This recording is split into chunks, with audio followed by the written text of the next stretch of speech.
Lion Mountain becomes ground zero after revived spiritual energy sends a ferocious beast tide rampaging, while an exhausted, shackled woman keeps sprinting ahead of the chaos and gasping for air, because the armed squad behind her still demands she surrender the flowers she's carrying. Yet she pushes her battered legs harder, refusing to let either chains or exhaustion stop her, even as the soldiers warn that nobody can escape the stampede closing in around them. The fugitive glances back at the snarling swarm, but fear only drives her faster, and one breathless soldier grudgingly admits that their better target can seriously move out here, before another trigger-happy genius fires his rifle straight toward the fleeing woman anyway, earning an immediate dressing down because a whole beast tide is charging beneath them, and any stray shot could make their already terrible situation a whole lot worse. That warning proves painfully late when something massive bears down on the squad from behind, revealing a ferocious mutant boar whose tusks look fully capable of deleting their health bars. So the soldiers open fire, realizing the projectile that struck earlier was merely one tusk, but their bullets barely slow the monster as it bulldozes straight toward the panicked formation, forcing the squad to run while their leader reminds them nobody outruns a wild boar. He refuses to fold, however, hauling out a rocket launcher to match Big Trouble with bigger firepower, and the blast hammers directly into the charging boars, buying his squad one explosive opening. Although the sweating gunner immediately realizes the first rocket was not enough to finish them, a second detonation tears across the mountainside, shaking loose debris and blasting smoke through the pass, only for a colossal golden lion to rise inside the chaos with a roar. The smoke clears around Lion Mountain's king, a lightning-wreathed golden lion packing serious boss energy, and the stunned soldiers wonder whether that magnificent mane might actually be made of gold, because apparently their next brilliant idea is testing the theory with another burst of gunfire. Their bullets streak toward the cliff, but this king is way beyond ordinary target practice, launching from his perch so quickly that the shooters barely register his movement before one brutal swipe sends armed men and rifles flying across the smoky battlefield. A furious mustached soldier reaches for heavier firepower, hoping a rocket will settle things, but the golden lion crashes through the squad with lightning surging around his massive claws, and one red-eyed roar makes it obvious these invaders have thoroughly aggroed the wrong boss. Moments later, every soldier lies scattered across the ground while their weapons smoke uselessly.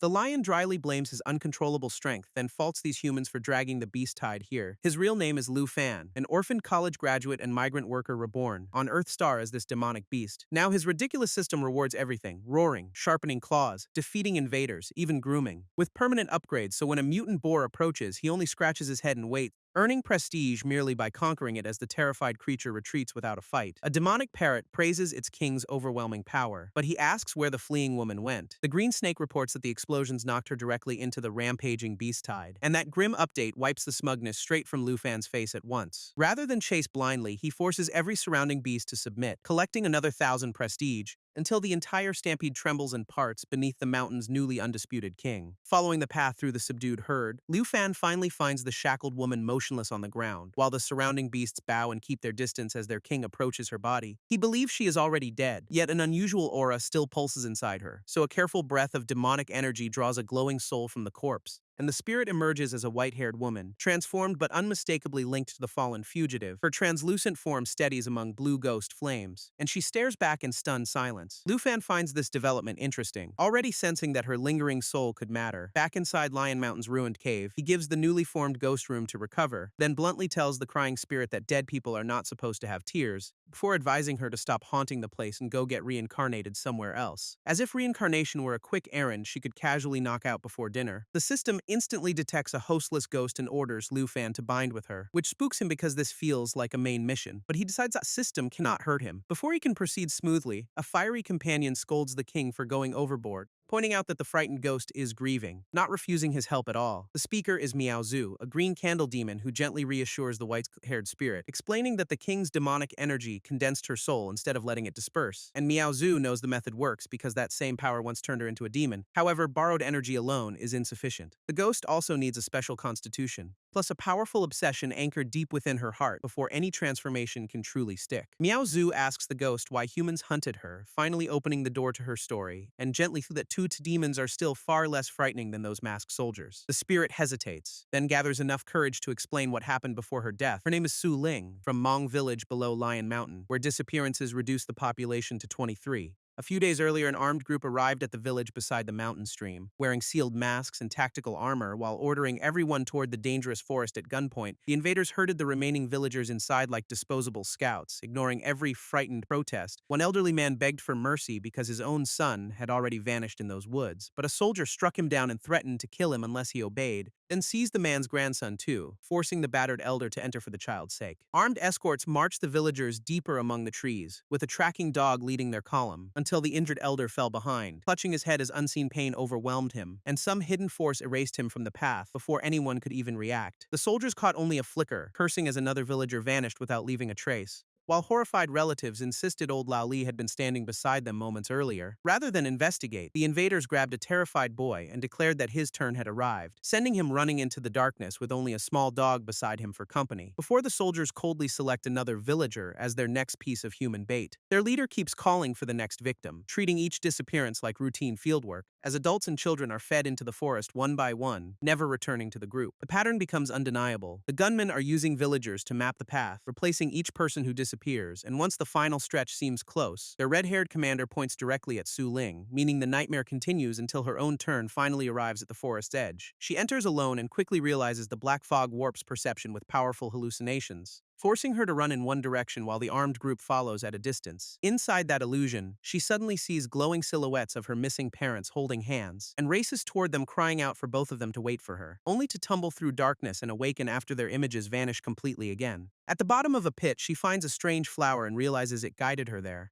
its crimson petals glowing beside the object her captors have been sacrificing villagers to locate, an ancient coffin wrapped in massive roots and buried deep within the forest ruins. Knowing the invaders caused the deaths and disappearances, she vows they will not claim both treasures, and since she cannot destroy the coffin, Su Ling swallows the mysterious flower herself. The gamble upgrades her body, lightens every movement, and grants clear vision through the night. But the search party soon finds the site and airlifts the massive coffin away. Their scar-faced employer explodes with rage when he learns the flower is missing, ordering the soldiers to recover it from Su Ling, kill her, or forfeit their payment, which sends the entire armed unit chasing her from the forest toward Lion Mountain. Back in the cave, Miaozhu erupts over their cruelty while the ghost finishes recounting everything, and Lu Fan connects the spirit coffin flower to her special constitution, with her obsession equally obvious. That obsession is revenge, burning brightly enough to anchor Su Ling's spirit all by itself, while Lu Fan concludes the coffin must be valuable if mercenaries were willing to massacre villagers for it. Because everything happened below his mountain, he decides to investigate before the next spiritual energy surge reshapes the region. He also needs eyes outside, so the king promises her problems become his once she accepts their bond, then directly asks whether she is willing to become his ghost from now on. Su Ling freezes before the massive lion, weighing that offer against everything she lost, but tears fill her eyes as she accepts and pledges herself to the king. The binding succeeds, triggering a ghost chain mission and awarding one yang body fragment, which instantly grabs Lu Fan's attention because 10 fragments could restore a human body. Ever since reincarnating as a golden lion, his system has boosted every stat through ordinary actions. Yet this is the first mission with a proper reward since he became Lion Mountain's Demon King, and its objective is stranger still. Resolve Su Ling's obsession, making her a loyal ghost servant. The first fragment alone grants a human form for one day, while 10 unlock the full yang body, so an energized Lu Fan immediately asks what obsession he needs to handle. Assuming revenge is the obvious quest marker after everything the mercenaries did here, Su Ling nervously insists she would never burden her king or cause trouble on purpose. She only wants to find her loved ones and recover their bodies if they are dead, and her selfless answer leaves the usually smug lion impressed by her maturity. Rather than risk leaving his territory, he exhales demonic energy and shapes a smaller lion clone, assigning it to protect Su Ling while his main body guards Lion Mountain through the coming spiritual energy wave. Before sending them out, Lu Fan's main body condenses a pink mass of demonic energy for Su Ling, the strange blob holding the silhouette of a curved fang as it stabilizes. She accepts the gift, and its fragile shell splits open between her hands, releasing a violent pressure wave that sweeps through the cave and rattles everyone nearby. What remains is a razor-sharp beast fang saturated with the king's powerful energy. He explains that the foggy road is dangerous, making a proper weapon essential, and the grateful ghost wipes away fresh tears while thanking her king again. Miaozhu also projects a small flame avatar directly from Su Ling's shoulder, promising enough light to guide them through any darkness still lingering on the path. With weapon, escort, and illumination secured, she thanks both companions again before they depart together. Soon the little party reaches Mang Village's mountain stream beneath a sky filled with fireflies, where Su Ling explains the black fog vanished immediately after the coffin was removed, although the clone senses an unnaturally dense concentration of yin energy still hanging ahead, and that warning becomes horrifyingly concrete when scattered human skeletons cover the trail.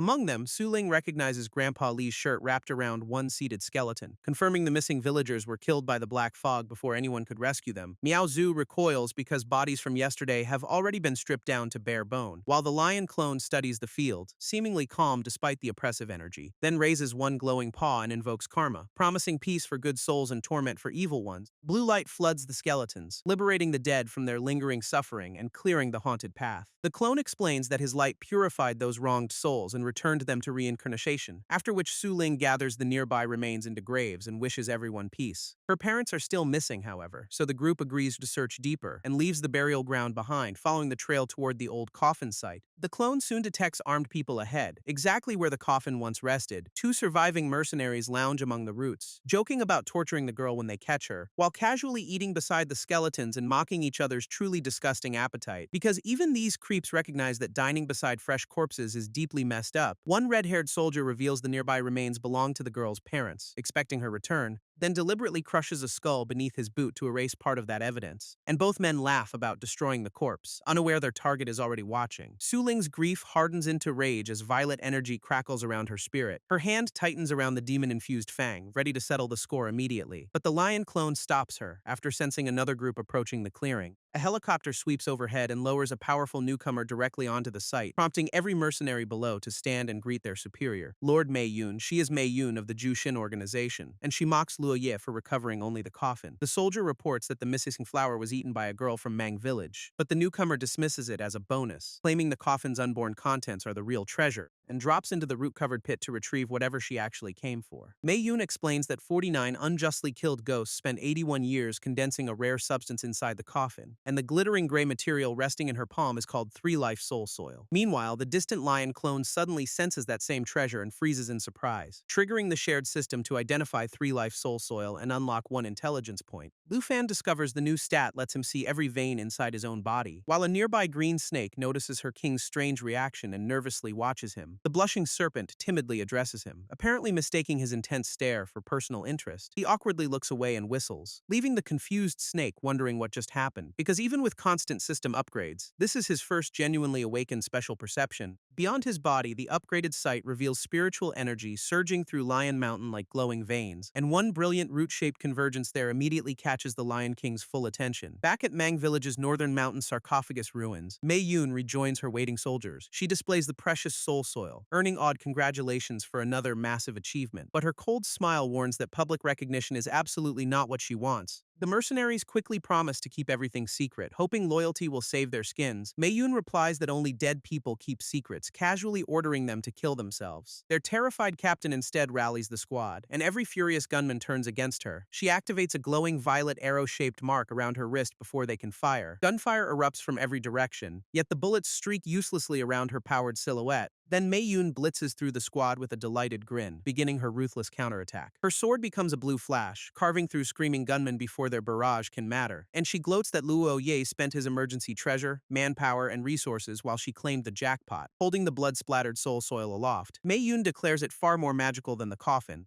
As pale violet wisps coil around the glittering treasure, visibly responding to spilled blood, she credits idiot Luo Ye's villager bait for finding the coffin after his entire squad died. That confession sends Su Ling charging from cover, blue ghost flames blazing around her, but Mei Yun instantly dodges the demon Feng's first strike and demands her attacker's identity. From hiding, the clone and Miao Zhu realize this human can somehow see their ghostly companion. Su Ling regrets instinctively dodging the counterattack, remembering physical blades should pass through her. Mei Yun scans the apparently empty clearing, convinced nobody visible launched that surprise strike. Yet her golden bracelet insists a target exists, so the veteran trusts its detection. She slides on enchanted purple glasses, and a delighted smile spreads across her face. The lenses project a targeting interface over Su Ling and classify her as a yin soul. Finally visible to her enemy, the furious ghost vows to avenge both murdered parents. Mei Yun laughs that death still has not quieted this stranger, then asks whose parents she killed. Her cruel excuse is simple. Nobody remembers every insignificant ant they have crushed previously. Enraged beyond restraint, Su Ling rockets forward again with the violet fang leading. But Mei Yun meets her midair and blocks the supernatural weapon with one brutal sword swing. Watching closely, the clone suspects this is neither Mei Yun's first ghost fight nor accidental confidence, and concludes her specialized gear probably gives her a nasty counter against spirits. words. The clone's eye widens as Mei Yun suddenly launches another dangerous anti-spirit slash. So he channels a golden dragon-shaped aura towards Su Ling before the blade connects. The incoming sword arc still forces her backward, its blue energy cutting straight through ghostly defenses. Su Ling reels in disbelief because an ordinary weapon should never touch her bodiless form, and her opponent smugly confirms this sword was forged specifically for hunting ghosts. With direct clashes hopeless, the rookie spirit decides to dodge an attack from a blind spot. She circles behind the red-haired hunter and spots the opening beside her flowing hair. Yet Mei Yun reads the trick and smashes her aside, declaring every tactic useless. Miao Zhu begs the king to intervene because newly dead Su Ling cannot match an awakened fighter. The clone hesitates, admitting his own personality normally favors letting people handle their business, but decides true revenge should come from Su Ling's hands, then releases Violet killing intent. Mei Yun raises her sword for another finisher, only to lose track of every attacker. Su Ling materializes behind her with the fang at her throat while the bracelet seemingly malfunctions.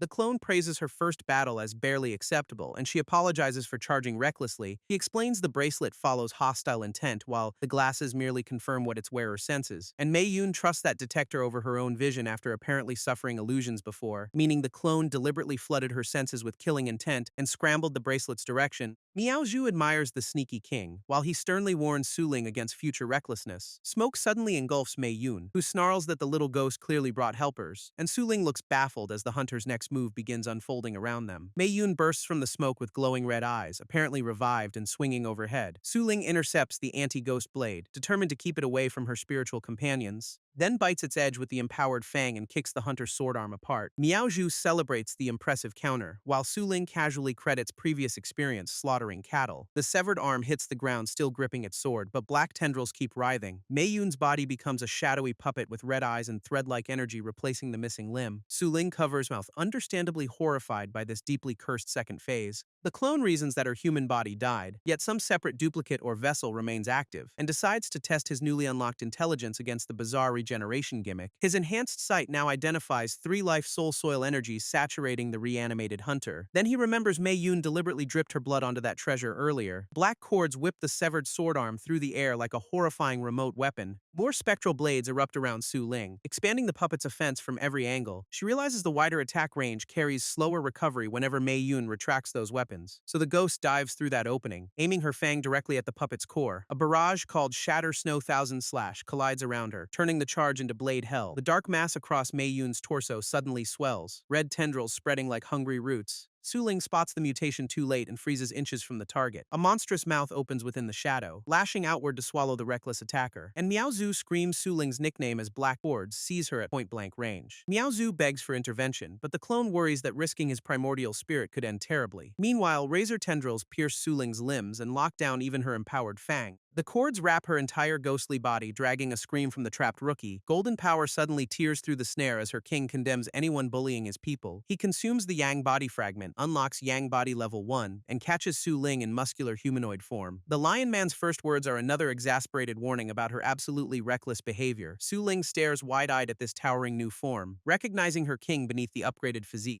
Behind them, the soul soil puppet reels backward as red tendrils thrash violently. He orders Su Ling and Miao Zhu to hold their breath, cover their ears, and empty their minds, then inhales deeply, gathering enough air to make the whole clearing regret existing. Lion's roar detonates at point-blank range, blue shockwave rings expanding across the ruins. The blast pulverizes Mei Yun's shadow vessel and strips its dark mass from the corpse. Freed white spirits scatter through the night while the humanoid lion stands untouched amid fading energy. He casually retrieves the fallen anti-ghost sword, testing its heavy curved blade with one claw. Defeating a novice rank awakener boosts strength, 3 sight, and toughness, while Lion's Roar gains 3 power. The system absorbs 1 3-life soul soil, grants 2 intelligence, and registers Crimson Cloud with sword skill plus 10. Yet the king suddenly notices his humanoid neck still has fur, exposing one awkward transformation flaw. He howls that even this supposedly handsome young body has levels, feeling scammed by his own system, and embarrassingly discovers the rest of his lion anatomy also stayed very much original. Miao Zhu complains he vaporized the enemy and scattered the treasure, but he dismisses those tiny details. Miao Zhu gushes over the cool new form while remaining soul soil raises intelligence 7 points to level level 2. An upgraded perception lets the Lion Man see individual motes of spiritual energy floating through open air. Su Ling thanks her king, yet the Ghost Chain mission remains incomplete because her obsession still lingers. He gently acknowledges that defeating one enemy has not truly satisfied her need for revenge, so he wraps himself in a hooded cloak and proposes investigating the organization below the mountain. Dawn breaks over the ruins, creating a suddenly lethal problem for both exposed spirits. Miao Zhu panics because she lacks a yang body and dives toward her king for shelter. Su Ling follows immediately, begging for protection from the rising sunlight as well. She burrows underneath his enormous cloak, turning the escape into unexpected slapstick chaos. Then the king remembers ghosts can possess bodies and gets one spectacularly questionable idea. He points toward Mei Yun's intact corpse, ordering Su Ling to use it as a disguise. The ghost loudly refuses because she considers the dead woman ugly, but practicality wins anyway. Walking downhill inside the stolen body, she receives instructions to impersonate Mei Yun around every mercenary. Su Ling nervously agrees while adjusting to the muscular vessel and its intimidating scarred face.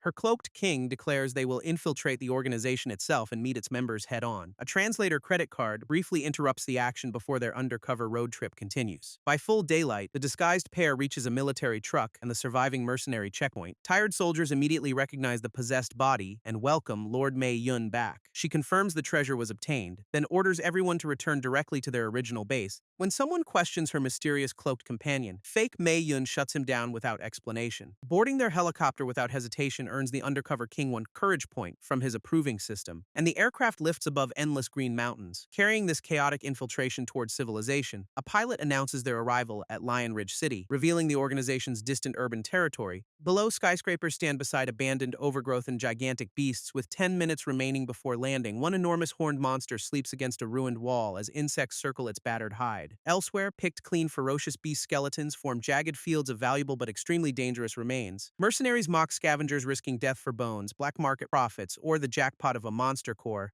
Their cruel laughter darkens possessed Mei Yun's face, nearly blowing Su Ling's intimidating disguise. A nervous soldier backpedals, claiming they only trust an awakened leader rather than chase money. The king spares their lives, gaining one wisdom point for mercy while studying humanity's shattered city. Unlike thriving Lion Mountain, urban civilization outside now resembles an overgrown post-apocalyptic battlefield. Their helicopter finally settles onto a fortified rooftop pad inside the ruined metropolis. Fake Mei Yun calmly praises the escort's work, keeping her performance steady until touchdown. Then blue blade arcs erupt inside the cabin, dropping the remaining soldiers before anyone reacts. The infiltrators approach a towering headquarters openly labeled Strong Organization, apparently Zhu Xin's local base. Miao Zhu calls the enemy headquarters unimpressive and suggests one royal breath could erase it. Her king refuses the speedrun, deciding they should play with these enemies and investigate first. Soon unconscious suited guards litter a dark corridor while the disguised intruders search deeper inside. He rejects one stolen jacket as hilariously undersized. While Miao Zhu mentions clues from previous investigation, an archives sign answers that concern, instantly redirecting the cloaked lion toward the records room. Level 2 intelligence flares through his eyes, scanning beyond the sealed archive door, and outlines another armed intruder already sneaking among the filing cabinets, making this heist surprisingly crowded. The stranger is a brown-haired woman in office clothes, sweating while aiming a heavy pistol. Before Su Ling can react, the cloaked king steps forward and opens the door himself. The hidden woman hears them approaching and steadies her weapon beside the entrance. She fires instantly, launching one glowing blue projectile straight toward the unexpected intruders. Its energy beam punches through the brown cloak and strikes the Lion Man's chest. Su Ling curses furiously and raises her violet fang, ready to dismantle the shooter. Her king holds her back and confirms he is completely fine despite the direct hit. Studying the fading blue particles, he realizes the bullet itself was constructed from spiritual energy. The gunwoman panics because her specialized ammunition failed to penetrate him, identifying him as an awakened. She squeezes the trigger again, spraying multiple spiritual rounds across the confined archive entrance. Blue beams chew countless holes through his cloak, yet his actual body barely notices. A tiny lightning-charged finger flick answers the barrage back with hilariously restrained force. The pistol explodes into harmless chunks between the stunned intruder's hands before she understands what happened. He grabs her wrist next, warning that continued resistance may exceed his shaky power control. Seeing claws beneath the cloak, she mistakes him for some beast-man fusion experiment created here. Completely overpowered, the woman stops struggling and invites whatever interrogation her captors want. The king asks why someone outside Strong Organization has invaded its private archives. Although secretly chasing a stolen company project, she only claims she came to collect data. The captors answer her weak excuse with prolonged silence, still holding both wrists overhead. Intelligence-enhanced vision notices a folded object hidden inside the intruder's blouse, immediately exposing her secret. One careful claw plucks the concealed paper free while she yells at the shameless search.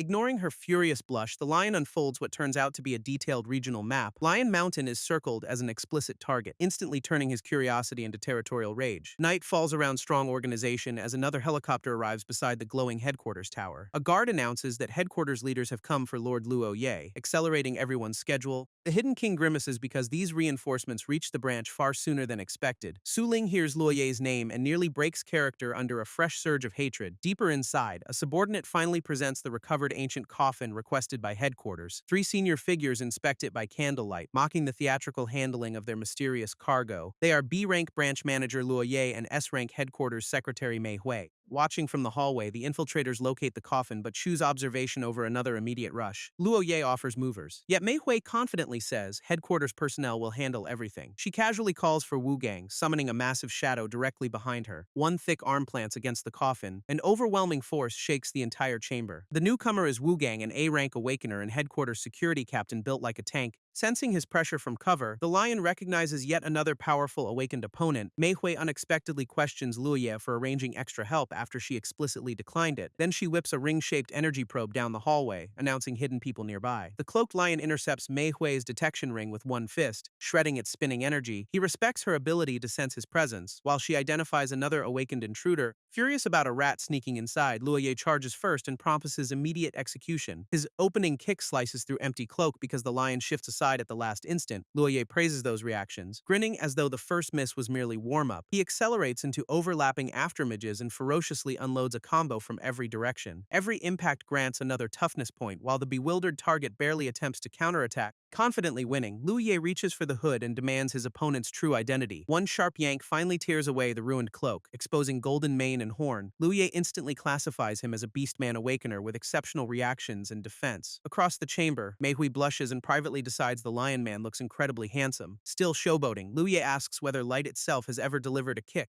Golden speed acceleration electrifies his shoe as he launches one supposedly unstoppable finisher. The glowing strike crashes into the lion's guard, but its force rebounds catastrophically. Both attacking legs crack against that absurd defense, reducing the flashy combo to instant self-destruction. Defeating the B-rank attacker grants 6 speed, 2 prestige, and 6 more toughness. Miao Zhu celebrates another easy victory. Although her king protests he never actually attacked, Mei Hui watches in disbelief because a B-rank awakener just folded against passive defense. Wu Gang calls Luo Ye weak, steps forward, and promises a proper demonstration. The A-rank powerhouse grabs the ancient coffin and hurls its massive weight straight down the hallway. Multiple golden afterimages catch the airborne coffin together and gently guide its colossal weight downward. The irritated king calls it valuable treasure and lectures Wu Gang about endangering children, flowers, and grass. Wu Gang offers only stunned silence, apparently unprepared for environmental criticism during a death match. Then muscle liberation activates, swelling his already ridiculous body while both eyes blaze red. He boasts that a nanoscale carbon fiber vest keeps his expanding muscles from exploding during official review. Miao Zhu dryly observes that wearing it somehow makes this muscle freak look even more perverted. Wu Gang ignores the roast and launches a fist nearly wider than his opponent's torso. Su Ling dives between them with the violet fang, declaring the oversized captain should die instead. Her blade sinks into his chest, but his indestructible body traps it inside iron-hard muscle. She strains desperately and discovers the fang dagger cannot even be pulled back out. Wu Gang declares muscle supreme and claims nothing remaining in this world can harm him. One violent flex ejects both weapon and attacker, blasting Su Ling's across the corridor. Her king questions whether this muscle fanatic ever trained his brain, then closes in. A casual clawed hand catches Wu Gang by the face before the giant processes that insult. The lion slams his enormous body flat onto the floor, proving intelligence beats swollen stats. Mei Hui watches coldly, dismissing her male colleagues as simple-minded trash blessed only with strong limbs. Unlike them, she climbed from homeless orphan to elite secretary through brains, patience, and ruthless ambition. Her confidence also comes from a special awakened ability, introduced with shamelessly seductive teasing. Mei Hui discards her coat to reveal sleek black combat gear and invites the lion forward. Then overwhelming charm floods the room, boosted to an absurd 1,000-point seductive aura. Mei Hui explains any male, human, or beast becomes her obedient slave after succumbing to charm. Instead of obeying, the golden lion stares blankly, leaving her provocative pose awkwardly unanswered. Mei Hui realizes her 1,000-point trick completely failed, and genuine panic replaces all that confidence. Her golden eyes sharpen, searching for the impossible reason her signature power bounced off. She recognizes his unused yang energy and pure yang body, naturally immune to ordinary charm.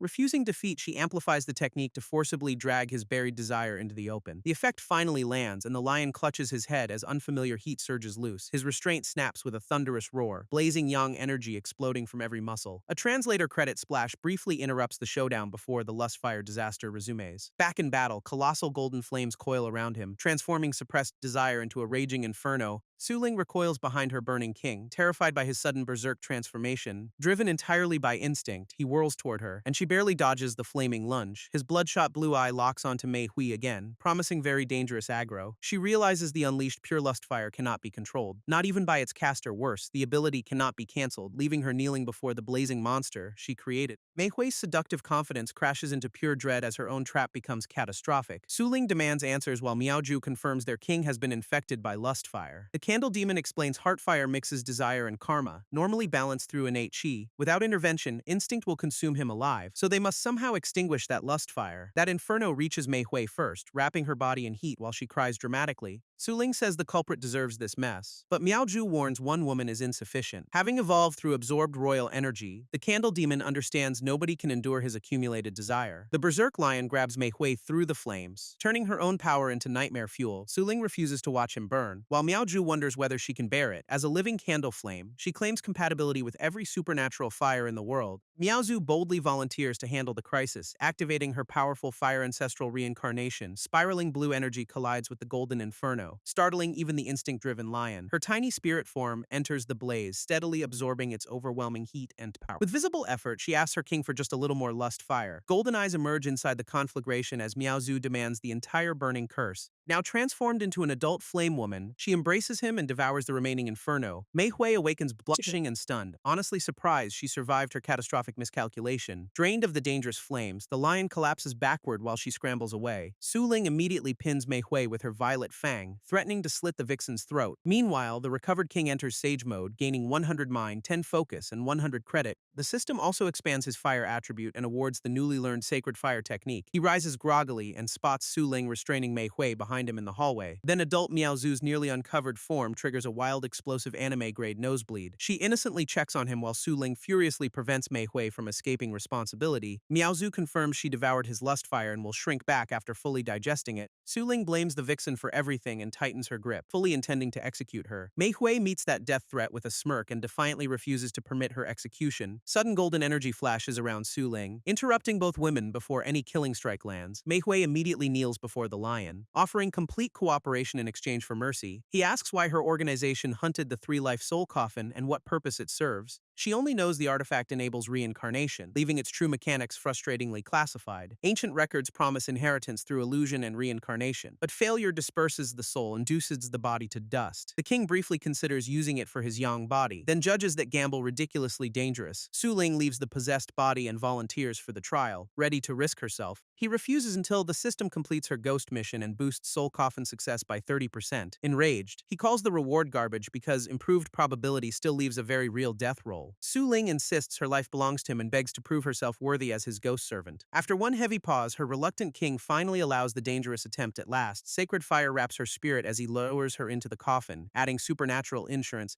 He promises to yank her out whenever her heart fire shows any sign of extinguishing. Su-Ling settles inside the ancient vessel and calmly tells her king to begin. The coffin erupts beneath a crimson void, filled with falling golden symbols and ominous energy. Her white-haired spirit lies motionless inside, waiting for the artifact's illusion to claim her. A complex violet formation detonates around the open coffin, officially launching the reincarnation trial. Su-Ling awakens overlooking Mong village at sunrise, and the painfully familiar illusion begins. Inside the dream, she inhabits her living black-haired body and instantly recognizes the surrounding woods. Her supposedly dead parents call Xiaoling home for dinner, sounding heartbreakingly ordinary. Tears overflow as their familiar voices and smiling faces reflect inside her stunned eyes. She repeatedly labels everything an illusion, desperately trying to resist the emotional bait. Yet longing wins one small round, and she decides to visit them for only one glance. Swirling dream energy follows her into the house, where both parents wait beside a warm meal. The family laughs, eats, and drinks together until the trial bends time and memory completely. Outside, Miaozu reports stable vitality, while the worried king hopes she survives this calamity. The illusion jumps to a wedding celebration, with villagers congratulating her delighted parents. Her father proudly welcomes guests, pleased that his daughter supposedly married an excellent husband. Draped in traditional red bridal clothes, Su-Ling sits beside a faceless groom. She softly addresses the stranger as husband, already losing herself inside the manufactured life. Dawn approaches outside the coffin, and Miaozu warns her spirit will scatter unless she wakes. Although her heart fire still burns, mental resistance is collapsing, forcing immediate intervention. Refusing further delay, the golden lion thrusts sacred fire through the trial and reaches for her soul. His claw touches a red, spiritual core within the coffin's vast, starry dreamscape. The bridal illusion persists for another moment as Su Ling continues calling for her husband. Then the faceless groom blurs into her golden-maned king, whose voice pierces the false memory. He urgently calls Xiao Ling, and recognition finally returns behind her confused green eyes. Her white-haired spirit awakens to the familiar king, shocked but fully conscious again. Before anyone celebrates, the coffin's crimson dimension surges again and surrounds Su Ling with blazing runes. Miao Zhu panics because daylight has already entered the chamber, leaving almost no time. Multicolored inheritance beams spear through Su Ling's seated spirit. As the coffin violently completes its process, golden fire races across her face, and both eyes ignite with overwhelming spiritual power.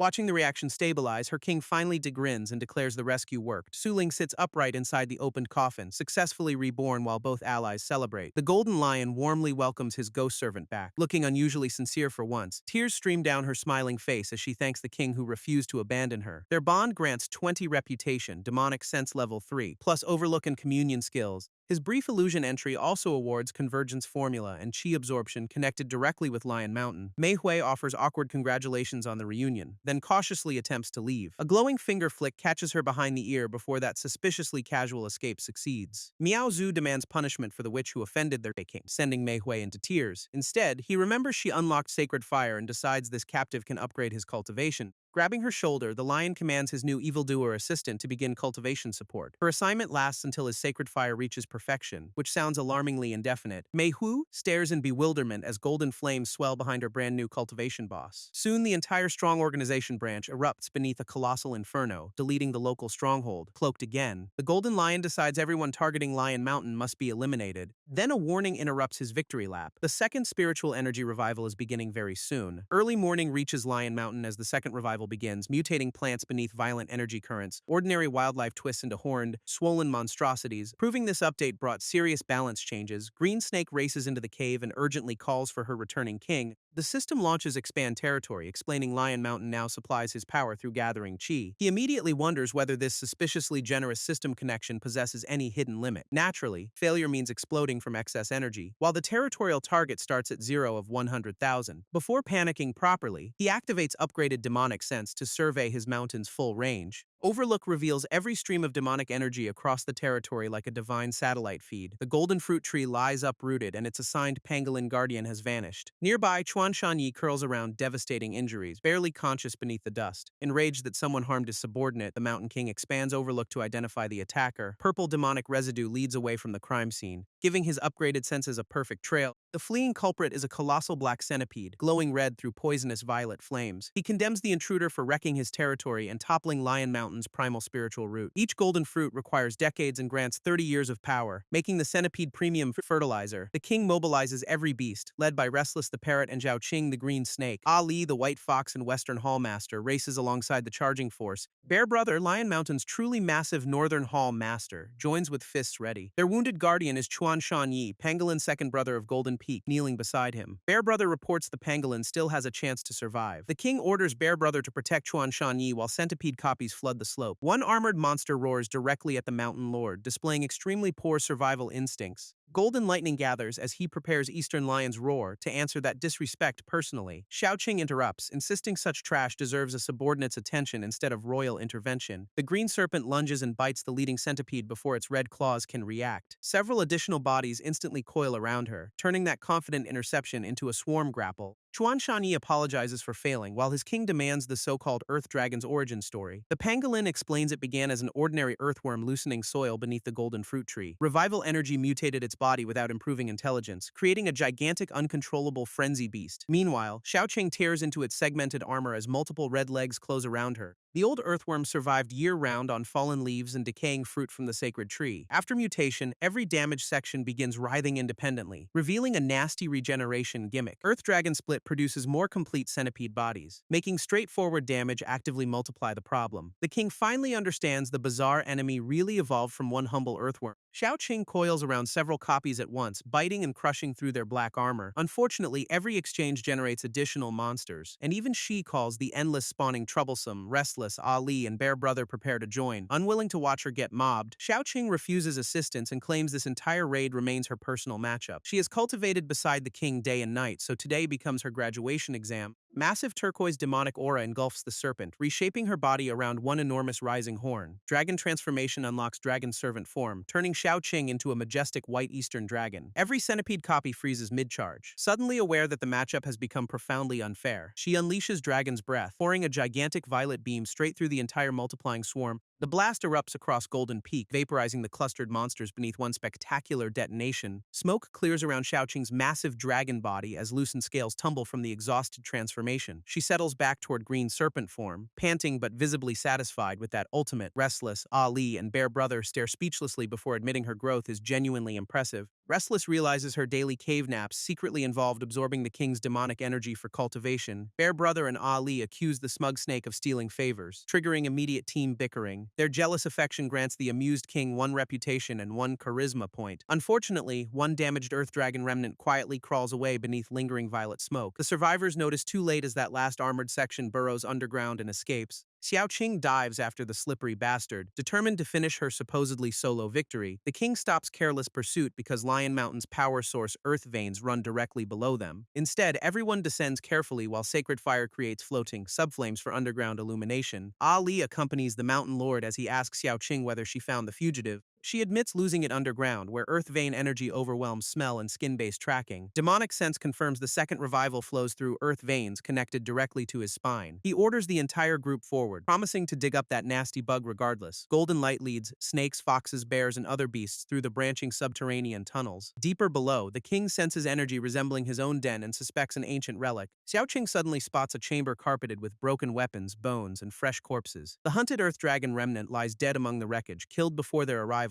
Crimson energy churns above the bodies while a gigantic red umbrella slowly rises from the carnage. Steel spearheads dangle from its ribs, revealing this fashionable accessory as an extremely lethal weapon. Beneath it stands Chi Luo, a red-eyed woman who says the beasts arrived perfectly on time. Bear Brother discovers Wu Kong among the murdered subordinates and roars his name in grief. Xiaomi and Xiaoping To also lie broken nearby, confirming multiple mountain beasts were slaughtered. The giant bear stares at his fallen companions, grief rapidly hardening into murderous rage. He demands whether this vicious umbrella woman caused the entire underground massacre alone. Chi Luo casually admits she ate them, apologizing only because she cannot swallow anything more. Bear Brother activates Wild Power, Myriad tons, and charges with one truly furious paw. She catches that overwhelming strike on her umbrella, mocking his aggression while barely moving. Red energy crawls over his arm, and shocked fear replaces the bear's confident fury. From behind the crimson canopy, Chi Luo purrs that he badly overestimated his capabilities. Restless and Ali immediately join the fight, refusing to leave Bear Brother alone. Illusory radiance fills the cavern while Fox stealth. Shadow Descent launches multiple lightning-charged attackers. Ali's Ridgeclaw rips toward Chi Luo as the umbrella's bladed web spins defensively. Simultaneously, crimson cords and the umbrella shaft hammer Bear Brother backward through the chamber. Ali snarls in alarm when the counterattack violently overwhelms her massive ally. Chi Luo laughs above the wreckage, dismissing every beast as unintelligent meat fit only for dinner. Golden lightning crackles as the silent lion asks whether she mistook restraint for terminal weakness. She doubles down with a fangy grin, calling the Mountain King nothing more than a tiny kitten. Lion's roar detonates through the relic chamber, blasting turquoise shockwaves straight toward her crimson canopy. Brocade's celestial defense style turns the umbrella indestructible, yet the roaring pressure visibly cracks its surface. The shockwave keeps advancing and finally hurls the damaged weapon backward despite Chi Luo's smug defense. Broken umbrella ribs spear into the floor, but red demonic cords continue writhing around the chamber. Liu Fan senses Chi Luo's energy still active, realizing a shattered umbrella did not finish her. Her detached presence admits direct combat is hopeless, then targets the subordinates he cannot protect simultaneously. The surviving umbrella spins overhead, gathering a monstrous crimson vortex for one nastier Phase 2 Umbrella's universe. Devouring heaven and earth erupts, filling the chamber with enormous red feathered jaws. That alternate space attack slams Bear Brother and nearby beasts from several directions at once. Restless and Ali dodge desperately, recognizing the umbrella itself contains another predatory dimension. The loyal beasts rush to shield their king as crimson portals begin swallowing the battlefield. Multiple umbrella vortices converge on the Golden Lion, while Xiao Qing screams a warning. She coils around one incoming portal and tries physically stopping the impossible spatial attack. Crimson force lashes through Xiao Qing's body, making Bear Brother roar her name in panic. He answers with wild power. 1,000 pounds plunge, crushing down upon the nearest umbrella dimension. Watching both protectors endangered, their king shouts Xiao Qing and Big Bear with furious concern. A warmer memory surfaces. After routing the hyena clan, Bear Brother asks why their king always leads every charge, because a king must protect minions. He answers with cheerful certainty behind the current fury.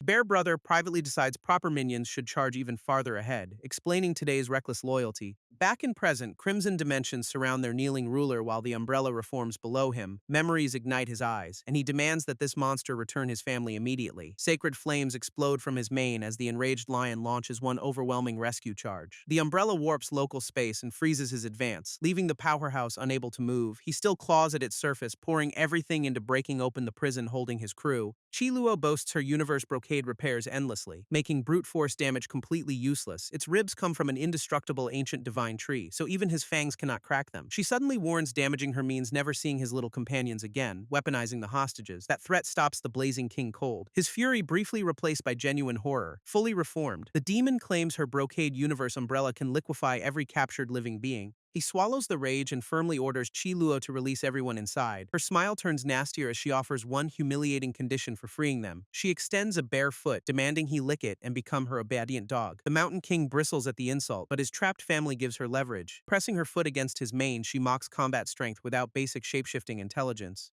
Chiluo explains human hands could open the umbrella, knowing beast form makes rescue impossible. With her toes at his mouth, she impatiently commands the cornered lion to start licking. He suppresses his pride and touches tongue to foot, choosing his captured companions over dignity. A campfire memory recalls the system awarding 4 bond points after he tamed another loyal companion. Returning to the insult, his narrowed blue eyes hide calculation instead of defeated pride. Chiluo keeps rushing him, threatening that every trapped companion will soon become blood. The supposed victim suddenly smirks and asks whether she truly believes her own threat. A humanoid hand seizes the umbrella ribs behind her, instantly flipping the hostage script. While beast and humanoid forms overlap, the smug king decides his timing could not be better. Chiluo recognizes the new aura as the lion's doppelganger and finally starts sweating.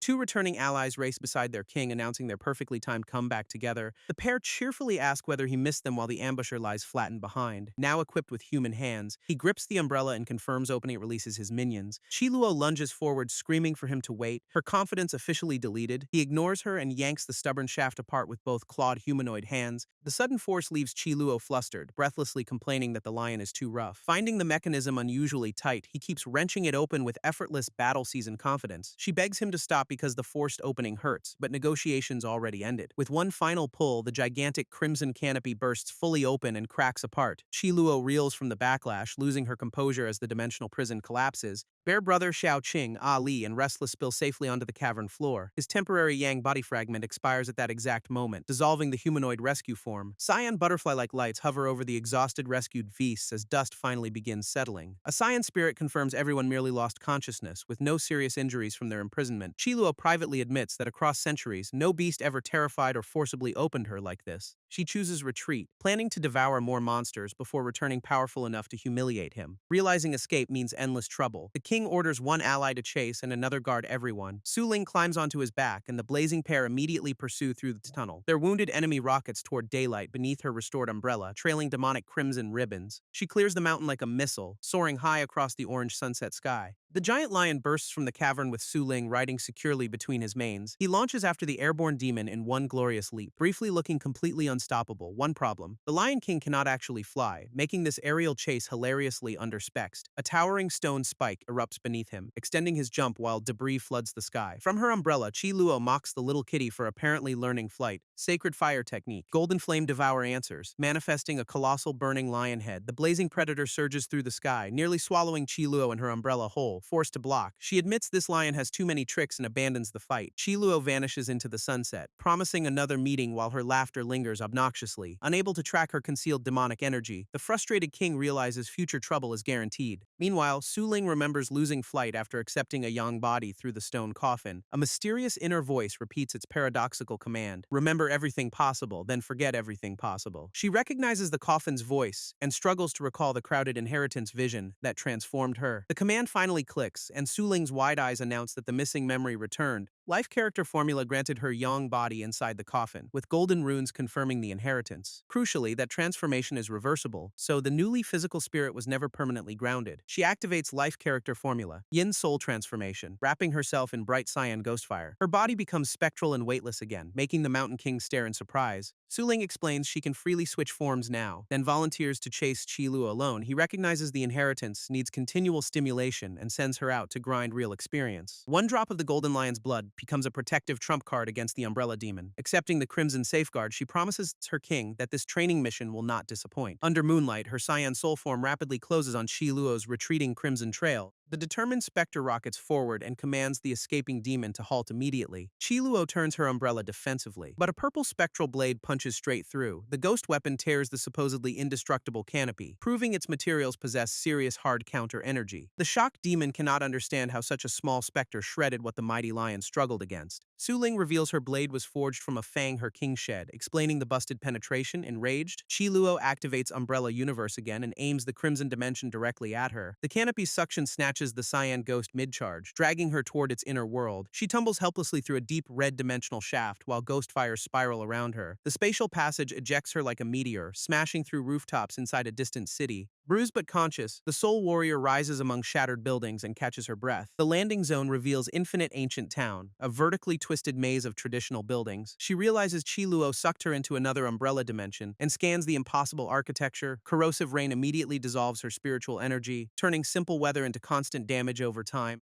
Knowing a prolonged stay means deletion, the stranded specter hurriedly searches for an exit. A sudden movement catches her eye before she can escape the poisonous downpour. Around the corner, grotesque fused demons writhe beside piles of stripped human and animal skeletons. She identifies them as dissolved demons, evidence that this realm has digested many previous victims. Su Ling retreats through the empty streets, prioritizing escape over farming those nightmare mobs. Despite sprinting away, the same rain-soaked block somehow stretches endlessly beneath her forever. She circles back to the fused monsters, realizing the town has looped her route. The trapped soul confirms ordinary escape is impossible and starts searching for the dimension's hidden rules. Remembering danger can disguise safety, she faces the distorted city instead of fleeing blindly. Her bare foot launches from a rooftop as she commits to one reckless counter route. Cyan movement trails ricochet between buildings, carrying her directly toward the nastiest danger. The flesh cluster suddenly fills her path, proving the town can reposition enemies. Without warning, Su Ling crashes through smoke and rubble, narrowly avoiding a direct monster dog pile. She rises clutching her head, annoyed but still combat-ready amid the collapsing street. Gravity suddenly rotates, turning sky into front and walls into ground across the entire city. Qiluo's gigantic spectral face appears overhead, revealing absolute control over this fabricated space. Refusing intimidation, Su Ling loudly challenges the hidden umbrella demon to face her directly. Her challenge receives only silence, while the warped town keeps draining her power through rain. Corrosive droplets visibly eat through her spectral hand, confirming the attrition clock is almost finished. Remembering her friends escaped only when the umbrella opened, she fears nobody can rescue her now. Tearfully apologizing to her king, she touches the protective blood bead and accepts apparent defeat. The blood bead and fang blade suddenly rise together, refusing to let their wielder surrender. Golden, cyan, and crimson energies spiral around the floating weapon, triggering one emergency evolution. A gigantic blood-red blade materializes beside her, radiating the Golden Lion's protective power. Su Ling remembers always wanting to help him, yet repeatedly becoming the one rescued. She grips the enormous hilt, ashamed that despair nearly made her abandon that promise. Calling herself pathetic, the renewed soul swings the crimson weapon across the false city wall. A thunderous crack races through the structure, and something beyond the scenery finally reacts.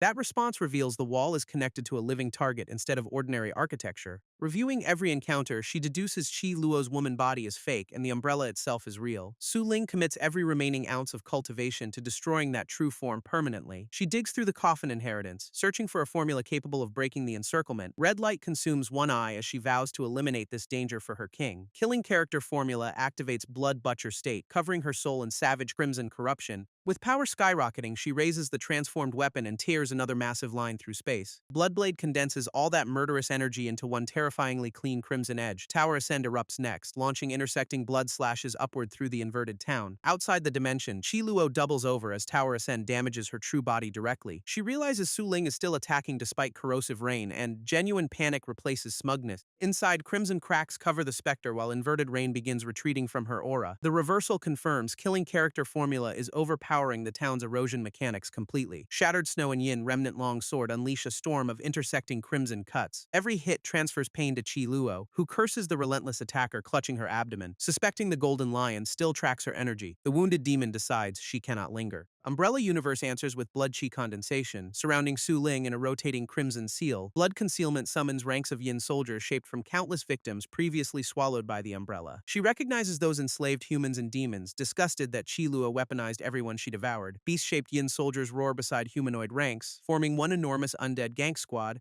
The Crimson Horde charges from every direction, forcing Su Ling into a true survival wave. Rather than panic, she smirks at the demon's unorthodox solution and tightens her grip. One sweeping crimson arc cleaves through the summoned army, scattering silhouettes like paper mobs. Back on Lion Mountain, the restless king prowls through moonlit grass awaiting her return. A system warning reports his bound specter overloaded, so demonic sense. Communion desperately calls her. Silence confirms something is wrong, and he fears her profound inheritance exceeds her shallow cultivation. If mishandled, that unpredictable power could cause a catastrophic disaster inside or beyond the Umbrella. Infinite Ancient Town lies shattered beneath pink-killing winds, while corrupted Su Ling stands barely recognizable. Yet the blood-crazed specter declares destruction insufficient, insisting she still needs to kill.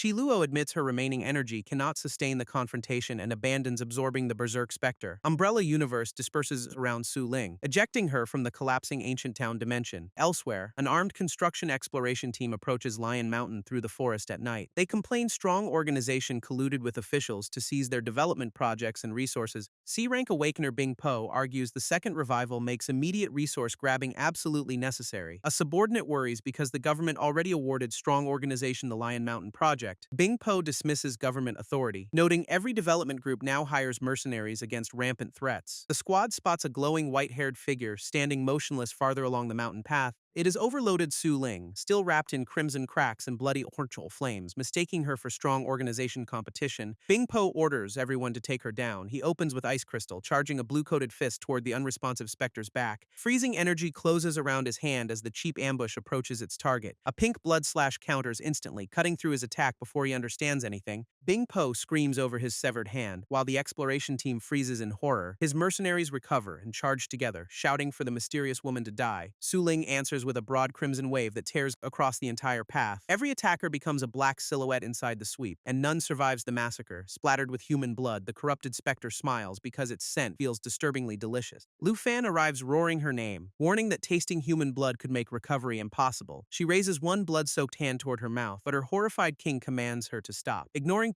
the final warning, she licks fresh blood from her fingers and whispers the word hungrily. Lion's roar detonates around her, using overwhelming sound to smash through the murderous trance. Blue shockwaves tear away crimson corruption, forcing a monstrous scream from the overloaded soul. Her king catches the collapsing woman against his chest before she hits the ground. His tail curls protectively around her waist as the remaining killing aura finally fades. Holding her unconscious body, he regrets exposing her to a danger beyond her cultivation. Yet the second revival guarantees worse threats, meaning his specter must become stronger to survive independently. Surveying the dead intruders, he realizes ever more factions now covet Lion Mountain. The Demon King's eyes sharpen as he decides passive defense is officially over. Beneath the starry sky, he carries Su Ling home along the cracked mountain road. She awakens against his mane, confusion replacing every trace of bloodlust in her eyes. Recognizing her rescuer, the exhausted woman softly calls him king and gathers herself. Su Ling apologizes for failing against the umbrella demon, unaware how much destruction she caused. He reassures her that Chi Lu has been handled, protecting her from the messier truth. Delighted, she hugs his mane while the unimpressed lion accepts some enthusiastic head patting. Her confidence returns as she realizes her chase still contributed something useful to her king. Privately, he thanks the system, noting Chi Luo's main body nevertheless escaped alive. A warning detects an unusual object stuck between his teeth, adding one point of discomfort. He digs out a torn crimson scrap and examines the suspiciously familiar material. It is a universe brocade fragment from Chi Luo's umbrella, accidentally looted during their fight. He wonders whether the fragment can locate Chi Luo, whose concealment defeats even demonic sense. A new idea flashes across his eyes, turning useless loot into potential tracking tech. Sacred Fire Technique. Life Spirit Heartfire Manifestation wraps the brocade scrap in living flame.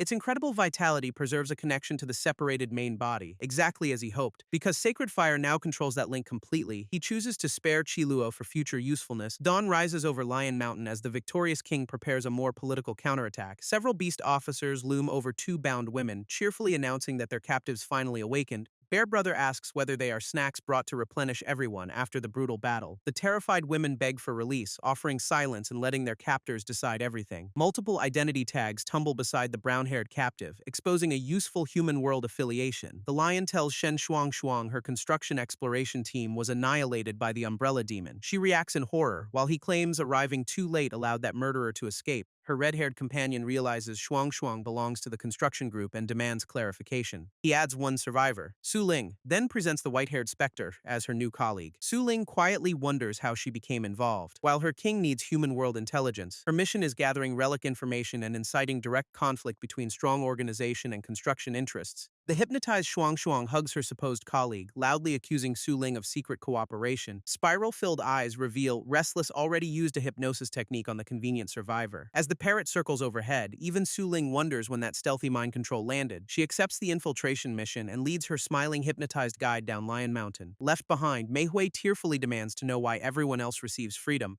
He reminds her she must assist Sacred Fire cultivation, ordering Bear Brother to bind and return her. With a dangerously pleased grin, the lion schedules another dual cultivation session. For tonight, Bear Brother carries away the protesting power bank while calmly acknowledging his king's orders. Su Ling and her hypnotized partner finally turn toward the mountain exit and resume their mission. Both women pause when their ruler suddenly calls them back for one last matter. A mountain-sized pile of golden fruits now awaits distribution among every gathered companion. Since the fallen golden fruit tree cannot recover, everyone receives an equal share of its harvest. Spirit flowers and exotic plants join the giveaway, fueling cultivation and aggressive territorial expansion. The entire beast army howls approval, instantly converting free loot into peak morale. Led by Lu Fan, Lion Mountain launches a vigorous expansion campaign against every neighboring monster group. The Lion Legion steamrolls nearby tribes, enlarging territory while absorbing fresh followers into command. Those linked gains double their king's strength as White Fox troops race across conquered slopes. North, east, and west peaks expand dramatically, unlocking mountain resistance, shattered rock palm, and earthquake. With territory energy surging, almost every meridian inside the lion approaches complete activation. Meanwhile, Su Ling enters strong organization, using Shen Shuang and a construction group spy cover. 60 kilometers south across the river, White Tiger Ridge watches the shifting balance. A turtle advisor reports southern Lion Mountain forces expanding dangerously close to their border. One commander offers to repel them, while another boldly proposes seizing Lion Mountain instead. Their unseen White Tiger ruler agrees everyone wants opportunity during the second spiritual revival. The White Tiger ruler calls taking without giving impolite, promising Lion Mountain one nasty return gift. Across the border, birds, bats, reptiles, and monkeys mobilize while the forest suddenly grows restless. Dark swarms funnel into a hidden cave entrance, beginning the ridge's quiet underground counteroffensive.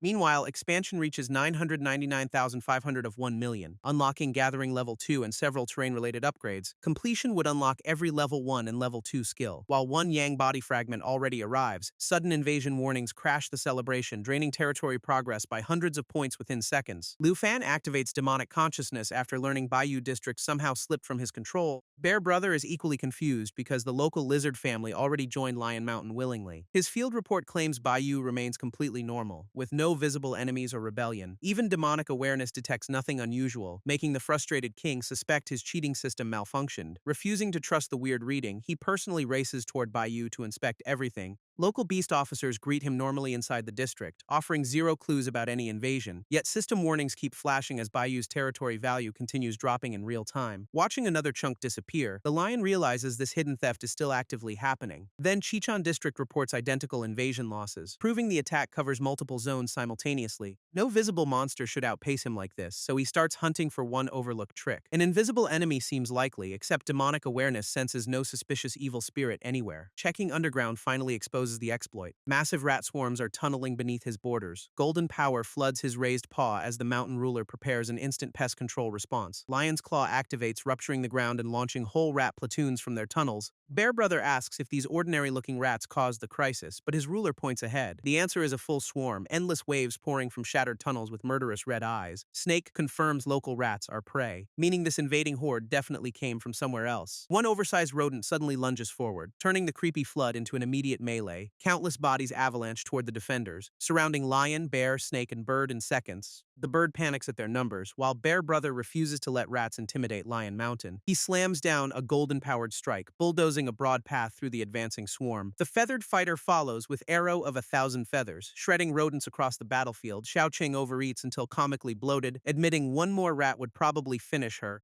Unfortunately, the survivors keep charging, proving this infestation has more reinforcements than common sense. Suddenly, the rodents climb together, sculpting enormous dirt-covered arms and fists from living bodies. Their formation completes a towering rat king, dwarfing every stunned defender beneath its monstrous frame. The improvised giant locks onto the group, casting a shadow wide enough to trigger instant panic. Its massive tail and fist swing downward, forcing the lion to order everyone clear. The Rat King commits to the smash, purple eyes blazing as its clustered body accelerates. Bear Brother activates Wild Force Bear's claws, blocking the monster from touching Lion's sacred rock. The collision launches him through the air, and his shocked ruler roars after him. Golden lightning concentrates inside the lion's jaws, compressing rage into a point-blank counterattack. Lion's roar erupts as a blazing lightning strike, blasting straight through the giant formation. The beam punches into the Rat King's torso, scattering packed rodents beneath overwhelming golden power. The bird praises their king's firepower, believing his golden blast just deleted the entire boss. Bear Brother admires the destructive force too, but notices the victory screen feels suspiciously incomplete. Right on cue, the shattered giant dissolves back into thousands of perfectly functional rats. Before anyone can celebrate, the swarm dives underground again and resumes its evasive cheese tactics. Their bodies are weak but numbers absurd, and reaching Lion Mountain's soul veins would be catastrophic. Elsewhere, a scheming rat flatters the White Tiger ruler, suggesting Lion Mountain needs his protection. Back outside, the lion fractures whole terraces with Earthquake, trying to expose every retreating tunnel. The rodents have burrowed beyond his attack range, leaving even the furious powerhouse unable to reach them. Xiaoqing exchanges a knowing glance with Lion Mountain's specialist underground hunters. Cueing Phase 2, moles, rabbits, snakes, and burrowers launch as Lion Mountain's underground team, taking the fight below. Xiaoqing leads the pursuit through cracked passages while white rabbits swarm after escaping enemies. She explains normal mountain rats never coordinate deliberately, making this army's behavior wildly unnatural. Ordinary colonies flee predators and prioritize reproduction, so repeated organized assaults require special leadership. That leaves one answer. The true Rat King is directing every swarm from somewhere underground. Bear confuses it with the defeated giant, but Xiaoqing calls that creature only a gathering phenomenon. Killing the actual boss is therefore the only way to break this endlessly respawning invasion. A massive red-eyed rodent emerges below, and Xiaoqing instantly confirms their target. She opens with Poison Sting, fangs glowing as venomous energy coils around her charge. The serpent crashes directly into the Rat King, splashing poison and lightning across its face. Her ambush draws blood from the oversized boss, finally proving this commander can be damaged. Xiaoqing's teeth ache after the brutal bite, earning awkward concern from her tunnel squad. Worse, defeating that giant changes nothing. The remaining rats keep marching without the slightest hesitation. She realizes size meant nothing, because the largest rat in one tunnel need not command everyone.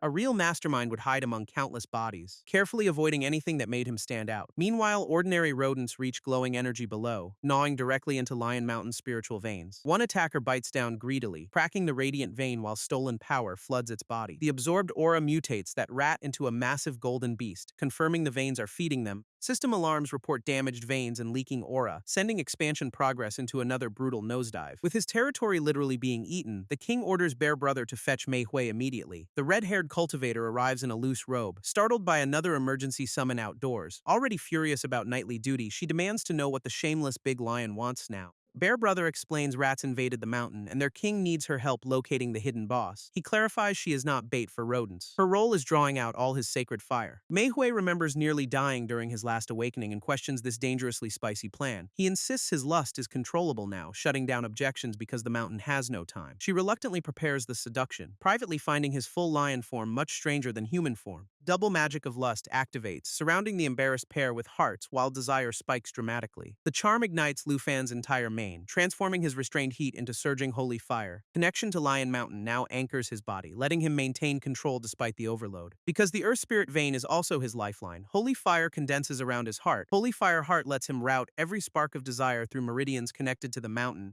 Golden fire races across the entire Earth Spirit network, turning glowing veins into a gigantic trap. Any rodent approaching the energy lines ignites instantly, roasting underground raiders before they can bite. Seeing the countermeasure work, the fiery lion finally allows himself one smug little breather. From White Tiger Ridge, its ruler warns that relaxing now would be hilariously premature. The armored tiger declares the rat's true terror remains unseen. Framing this chaos as tutorial mode, Underground, surviving rodents keep swarming through side tunnels, completely ignoring their flaming casualties. The lion spots them still gnawing elsewhere, realizing his vein-wide firewall failed to end everything. Although waves burn at the barrier, fresh babies and adults continually replace every cooked attacker. Their absurd reproductive capacity breaks common sense, turning one surviving rat into an infinite spawn point. His attacks cannot reach every deep tunnel, while Xiaoqing's squad remains trapped below among multiplying enemies, cornered by impossible numbers. He spends another trump card and activates demonic Away across the mountain. 5,000 prestige vanish, unlocking level 2 demon strength and deterrence with a 1 kilometer intimidation radius. Losing save prestige hurts his authority, but protecting the spirit veins matters more than leaderboard pride.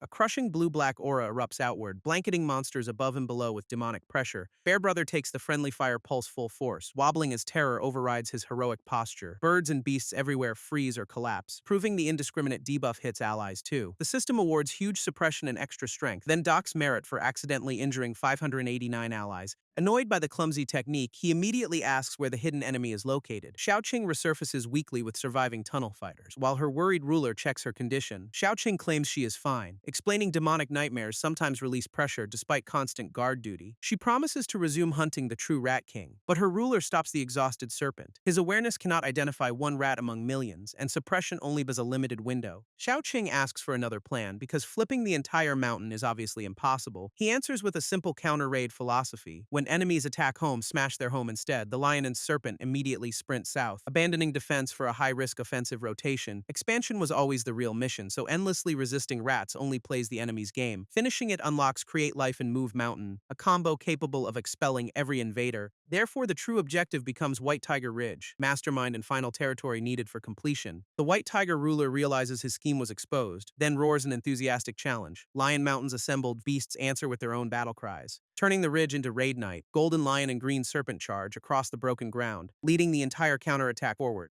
Lightning surges as the armored White Tiger launches downhill, personally accepting the incoming duel. The two rulers stop across a shattered ravine, measuring each other before the first strike. Gold and blue power crackle around both kings, making their silent stare-down feel explosively loud. White Tiger recognizes Lion Mountain's ruler as extraordinary, finally finding an opponent worthy of maximum effort. The lion notes the spiritual revival keeps reshuffling missions, suggesting this confrontation was arranged early. He erupts with golden force and charges, refusing to overthink the suspicious timing now. White Tiger answers in blue lightning, sprinting headfirst toward the incoming golden powerhouse. Their opening collision detonates across the cliff, splitting the battlefield between blazing gold and electric blue. Gold and blue energy compress into a spinning blast sphere, swallowing the center of their collision. The resulting explosion buries the ridge in smoke and rubble, momentarily hiding both rulers. Even a crowned rat and nearby rodents are flattened by the shockwave, exposing their alliance. Face to face again, the lion wonders whether White Tiger shares his own demonic nature and power. White Tiger dismisses weaker followers as unworthy cannon fodder, keeping Crane and Turtle behind him. Both armies rush across the scorched battlefield, but the two kings remain locked on each other. The tiger suddenly invokes their old truce, asking why Lion Mountain would start an open war. His opponent calls expansion simply his job, while White Tiger demands a less ridiculous explanation. Claws settle against cracked stone, tension rebuilding as diplomacy reaches its predictable speedrun ending. Xiaoqing orders the armies forward, and every monster pair crashes into its chosen matchup. White Tiger ignores the mob battle, springing directly at the golden ruler with lightning claws. His first swipe catches the lion's mane, yet fails to produce the expected helpless victim. Golden Claw counters immediately, smashing the armored tiger backward before momentum can snowball. Shocked that his signature attack was answered, White Tiger dives back into the exchange. He cannot comprehend a lion refusing to submit, as his usual prey apparently follows different rules. The reincarnated former human beckons him closer, weaponizing confidence into maximum psychological damage. White Tiger notices his rival's aura recovered incredibly fast twice, finally abandoning every trace of contempt. Both rulers launch again across the slanted ridge, trading patience for another full-speed collision. A blue-charged fist slams into the lion's guard, exploding lightning between their faces. Feeling equal force behind the blow, he suspects White Tiger possesses the same raw power. The lion lands a clean punch across White Tiger's jaw, snapping blue lightning sideways with him. White Tiger instantly accelerates, boasting that raw strength means nothing if his rival cannot keep pace. Their narrowed eyes track one another through afterimages, calculating the next exchange in milliseconds. Gold and blue streaks ricochet across the ridge, trading dozens of blows too fast to follow. Thrilled by his first truly powerful enemy, Lu Fan loads another lion's claw with fire. He surges forward inside spiraling flames, converting excitement into a full-speed claw rush. White Tiger's armored defense barely yields, forcing the attacker to respect its ridiculous toughness. The tiger retaliates with lightning bolt, dropping a blue thunder column directly onto the golden charge. Their powers collide at point-blank range, leaving both rulers snarling through the blast instead of retreating. Watching from outside the crater, Xiaoqing admits this duel massively exceeds her current combat tier. She ignores the gap anyway, gathering teal energy because protecting her king beats self-preservation. Xiaoqing transforms into a pale dragon and dives, threatening anyone who strikes her ruler. Dragon Breath erupts as a concentrated purple beam, racing straight toward White Tiger's exposed flank. The lightning ruler catches the incoming glow behind him. Realizing the duel just gained adds, purple energy detonates across the ridge in rapid bursts, forcing his attention away from the lion. Before Xiaoqing can capitalize, emerald power begins gathering inside another nearby defender. A green eye flares with divine beast energy, revealing White Tiger brought his own transformation specialist. The turtle advisor expands into a hulking tortoise serpent guardian, completely reshaping the support matchup. Xiaoqing's dragon form recoils in surprise, her planned assist suddenly meeting an equal obstacle. A black feather drops overhead as another enemy asks whether she forgot White Tiger's remaining squad. The crane commander dives through crimson feathers, warning Xiaoqing that interference means certain death. A spiraling wall of red feather blades crashes into dragon form, burying her beneath another explosion. Seeing his loyal companion targeted, Liu Fan loses focus and roars her name across the battlefield. White Tiger exploits that distraction, asking whether his opponent truly has time to worry about others. A lightning tackle catches the golden lion sideways, restarting the duel on brutally unfavorable terms. Blue and gold impacts tear along the ridge, each ruler hammering the other through broken stone. White Tiger drives crackling projectiles into the ground ahead, controlling space while closing distance. The lion had matched him using only half strength, yet suddenly cannot secure any advantage. A system check reveals huge portions of strength, speed, and mana inexplicably locked away.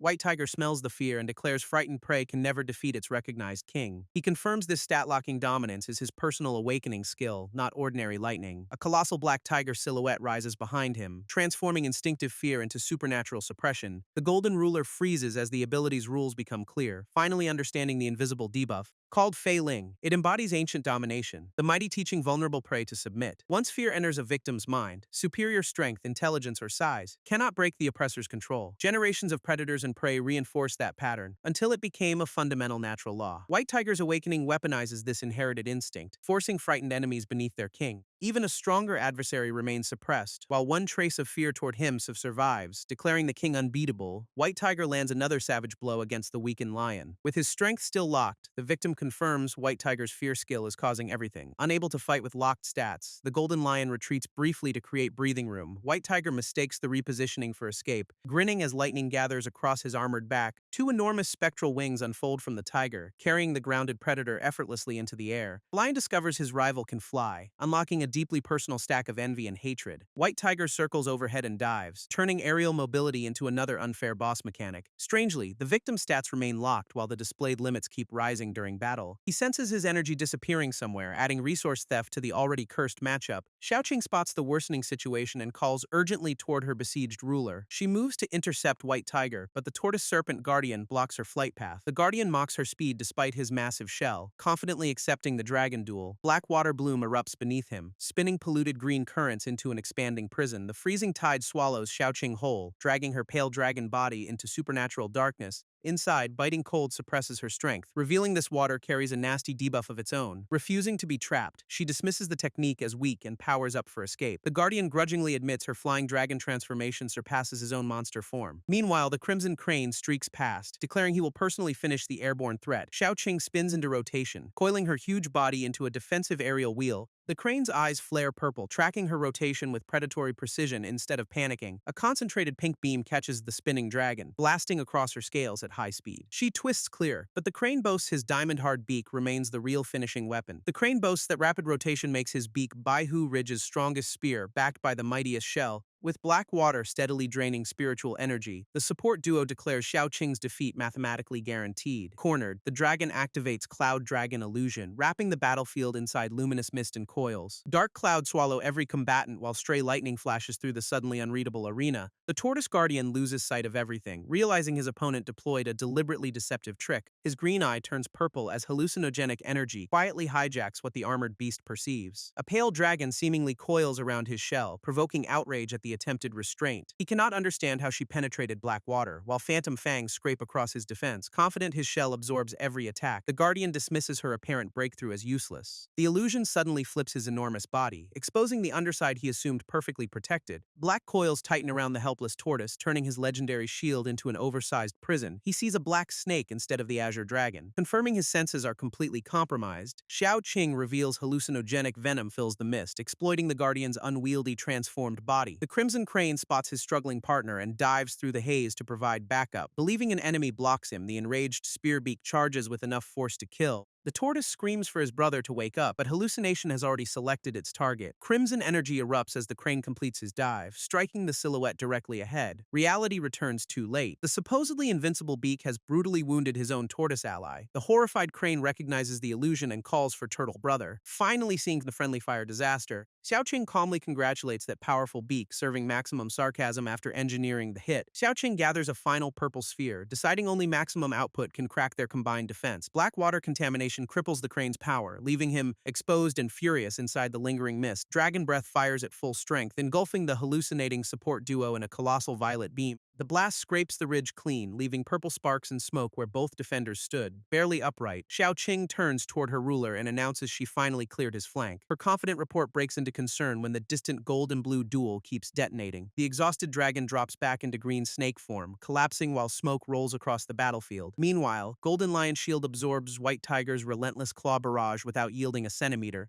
Although base attributes remain locked, active skills still function normally. Giving Lu Fan one crucial workaround, White Tiger pounds the barrier in disbelief, unable to understand why this shield feels absurdly solid. Every previous monster submitted to his awakening, yet this stubborn lion refuses to show fear. He asks how White Tiger locked his power, joking that the enemy might own a system. The confused tiger hears mockery instead of gamer terminology, and his anger instantly hits maximum, refusing humiliation. White Tiger promises to break the golden shield with his next attack. Blue lightning floods his body as the furious ruler begins charging a genuine finishing move. Thunderclouds consume the sky above White Tiger Ridge, turning daylight into an electric nightmare. Watching calmly beneath the storm, the lion asks whether this theatrical setup is his opponent's plan. White Tiger declares the coming strike unavoidable and unblockable, confidently calling checkmate already. A gigantic blue vortex reflects inside the defender's eye, revealing how much power gathered overhead. Ultimate Thunder technique unleashes Great Thunderstorm, dropping a world-splitting lightning pillar onto the shield. Great Thunderstorm swallows the battlefield, detonating with enough force to erase every nearby landmark. Inside the devastation, the Golden Lion strains against currents powerful enough to shred the entire ridge. White Tiger roars for his enemy to die, pouring everything into the descending lightning. Electricity blackens the target's silhouette completely, leaving only one stubborn golden glow inside the chaos. When the storm fades, White Tiger Ridge has become an enormous crater threaded with residual lightning. At the crater's bottom, a blazing golden sphere remains intact, pulsing like a miniature sun. White Tiger assumes the heat melted his opponent into that golden ball. Celebrating far too early, the supposed wreck suddenly launches skyward, transforming that victory lap into immediate confusion. Its glowing sphere curves around the hovering tiger, moving with deliberate control instead of falling.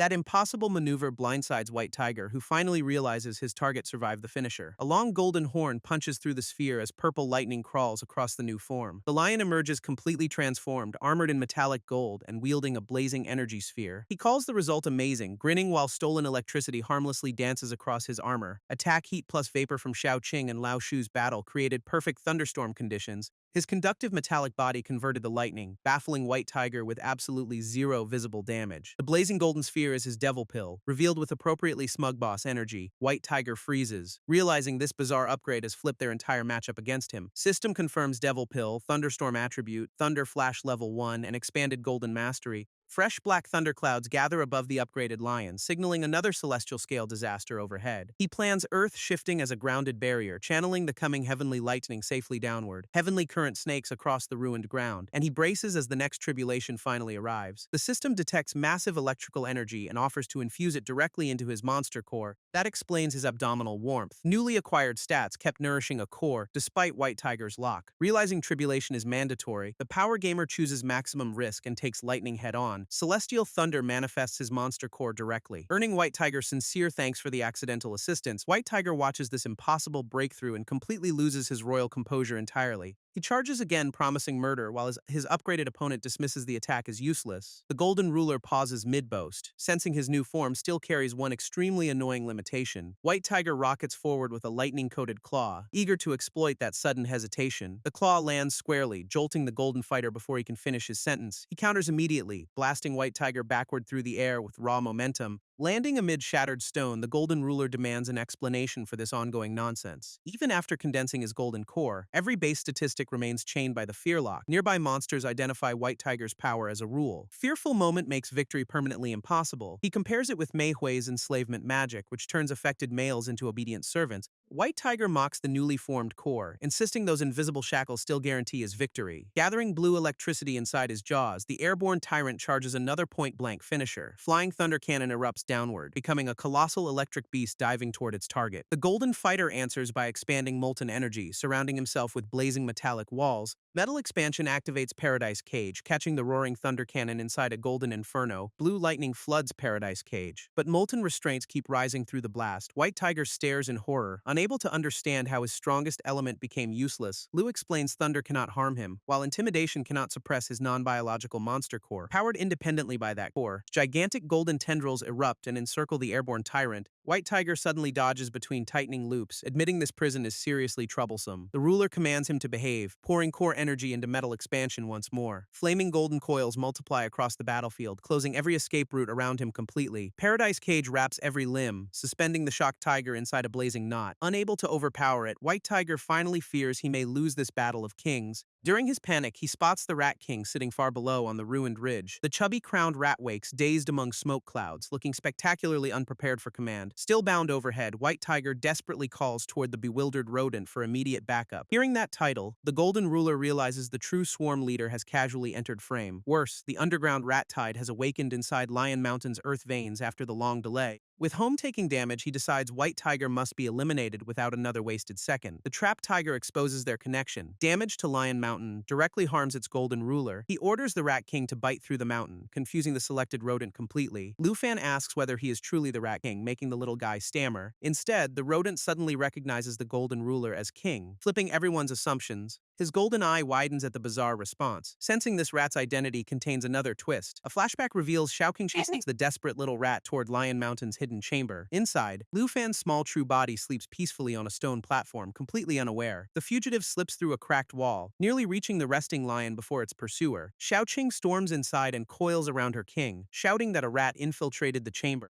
Awakened and annoyed, the chibi ruler grabs imaginary tools and offers to inspect the intruder. He catches the trembling rodent by its tail, demanding why it dared climb onto his body. Once her king secures the prey, Xiaoqing happily declares the mouse belongs to him. Her immediate suggestion is brutally simple: eat it. Ending this tiny infiltration side quest, dangling between golden claws, the terrified mouse prepares for the world's most humiliating game over. It suddenly begs the Lion King for mercy, proving this snack can speak fluent desperation. The talking mouse startles him so badly that both predator and dinner collapse into slapstick chaos. Because it gains sentience, he refuses to eat it. While Xiaoqing questions whether that changes flavor, he explains spiritual energy mutated the mouse like them, establishing that sentient beasts stay off menu. The spared creature bows repeatedly, promising to repay the king someday with everything it has. He dismisses that promise and sends the tiny newcomer away to play safely by itself. Back in the present, the crowned rodent apologizes to the Golden Ruler across the ruined ridge. He realizes White Tiger's pressure controlled his old acquaintance, explaining the apparent betrayal. Now freed, the Rat King declares repayment time and demands everyone watch his comeback play. Green energy surrounds both paws as spectral connections awaken across the underground swarm network. Calling for his children, he commands every invading rat to return immediately to their true king. Deep inside the earth veins, countless rats hear their sovereign's command and abruptly stop chewing. White Tiger snarls that recalling the swarm would end his attack, challenging Rat King to defy him. Attempting resistance makes blood pour from the rodent's eyes and mouth, yet he keeps channeling. White Tiger laughs, claiming demonic intimidation already owns the mouse and rebellion means death. Lufan steps between them, telling his little ally that no sacrifice is necessary. He declares a true king embraces everyone, earns devotion and remains unbreakable beneath heaven. Leadership through threats and discarded servants is worthless, directly roasting White Tiger's entire monarchy. Demonic intimidation. Purge erupts as a golden shockwave, challenging the tyrant's control head-on. White Tiger answers with overwhelming pressure, doubling down on fear as his only win condition. Golden and blue domination fields collide, splitting the ruined ridge between opposing royal wills. Their pressure waves slam together repeatedly, grinding stone and forcing both rulers backward. White Tiger and the lion grit teeth through recoil, neither aura yielding decisive ground, bleeding heavily. Rat King refuses unconsciousness because his children remain trapped, declaring himself king too. His stubborn royal will detonates in brilliant blue-white burst, overpowering White Tiger's command. When the pressure clears, the battlefield falls eerily silent beneath drifting smoke and debris. White Tiger lies face down and motionless, his intimidation finally crushed by kingship instead of fear. System annexes eastern White Tiger Ridge, completes expand territory, grants 2 Yang fragments, and unlocks revival-resistant land. The victorious lion notices green energy still spiraling around Rat King, whose rescue operation continues. Rat Tide Summon activates at full power, broadcasting the recall order through every tunnel. A bird alerts Big Bear as countless rats erupt from Lion Mountain's earth veins all at once. Rat King laughs with exhausted relief, while the Golden Ruler finally releases his battle-ready stance. Closing his eyes, the exhausted winner takes one precious breath after surviving that ridiculous raid. Before relaxation lasts even a second, a shadowed challenger orders him to remain exactly there. White Tiger drags herself forward through smoke, looking battered but very much alive. The powerless lion wonders why she still refuses to die. Having no strength for overtime, instead of attacking, White Tiger admits total defeat with surprising calm and dignity. By Ridge law, the winner becomes king, so she declares herself his follower and queen.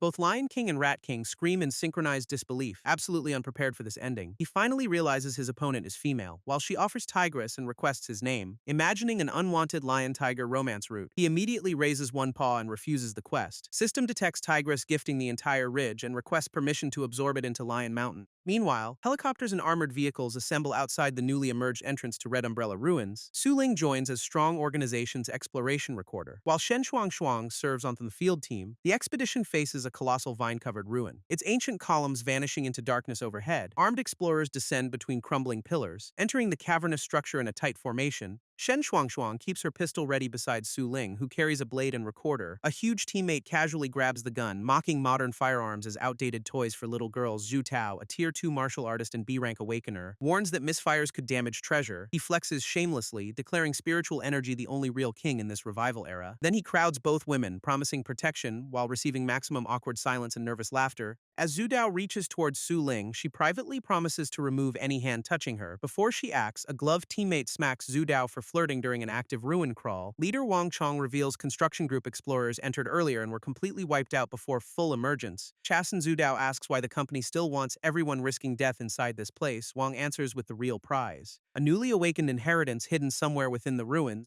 Su Ling quietly memorizes that revelation, recognizing exactly the kind of intelligence her mission needs. Radar promises enormous space ahead, yet an ornate circus seal blocks the expedition's apparent dead end. The patterned barrier begins rumbling ominously, making nearby explorers scatter before understanding the trap. It suddenly rolls outward like a colossal stone wheel, threatening to flatten the entire squad. The unstoppable seal barrels down the corridor, turning ancient architecture into a deadly boss mechanic. Zhu Dao rushes forward to intercept it, while Wang Chong watches with suspicious confidence. Green spiritual energy coats both hands as the B-rank fighter catches the rolling mass head-on. His team leader calmly smokes through the chaos, amused by this junior's reckless flex. Zhu Dao challenges the giant seal to compare strength, pouring more energy through his arms. Qi Gathering spikes his power dramatically, and a feral transformation begins beneath the human disguise. His face erupts into a massive boar form, complete with tusks and maximum raid tank energy. Fully transformed, the Boar Awakener drives both glowing fists against the still advancing seal. Watching safely behind him, both women realize their obnoxious teammate is literally a pig. The beast roars and pushes harder, veins blazing while the ancient mechanism refuses mercy. With green energy surging, he plants his feet and contests the enormous wheel's crushing momentum. With one final surge, transformed Zhu Dao hurls the massive seal away and clears their path. The obstacle cracks apart, revealing a gigantic armored pillbug leaking green fluid across stone. Still in boar form, Zhu identifies the creature and laughs at this supposedly weak enemy type. Then red-eyed bats pour from darkness overhead, immediately turning the victory screen into another ambush. Several beasts latch onto his shoulders and backpack, catching the overconfident tank completely unaware. Shen Shuang opens fire with chi bullets, proving her supposedly outdated pistol carries supernatural ammunition. Brilliant rounds tear through the attacking bats, blasting them away before their fangs sink deeper. Zhu realizes she saved him with spiritual bullets, instantly rewriting his opinion of both weapon and shooter. Naturally, his wounded brain interprets rescue as romance, complete with hard eyes and catastrophic thirst. Wang Chong orders the lava-struck boar upright, announcing that their expedition has finally arrived. arrive, the explorers stare ahead in sweating silence. Stunned by whatever waits beyond the broken seal, a glowing ancient pleasure palace appears inside the cavern, welcoming exhausted explorers with suspiciously cheerful laughter.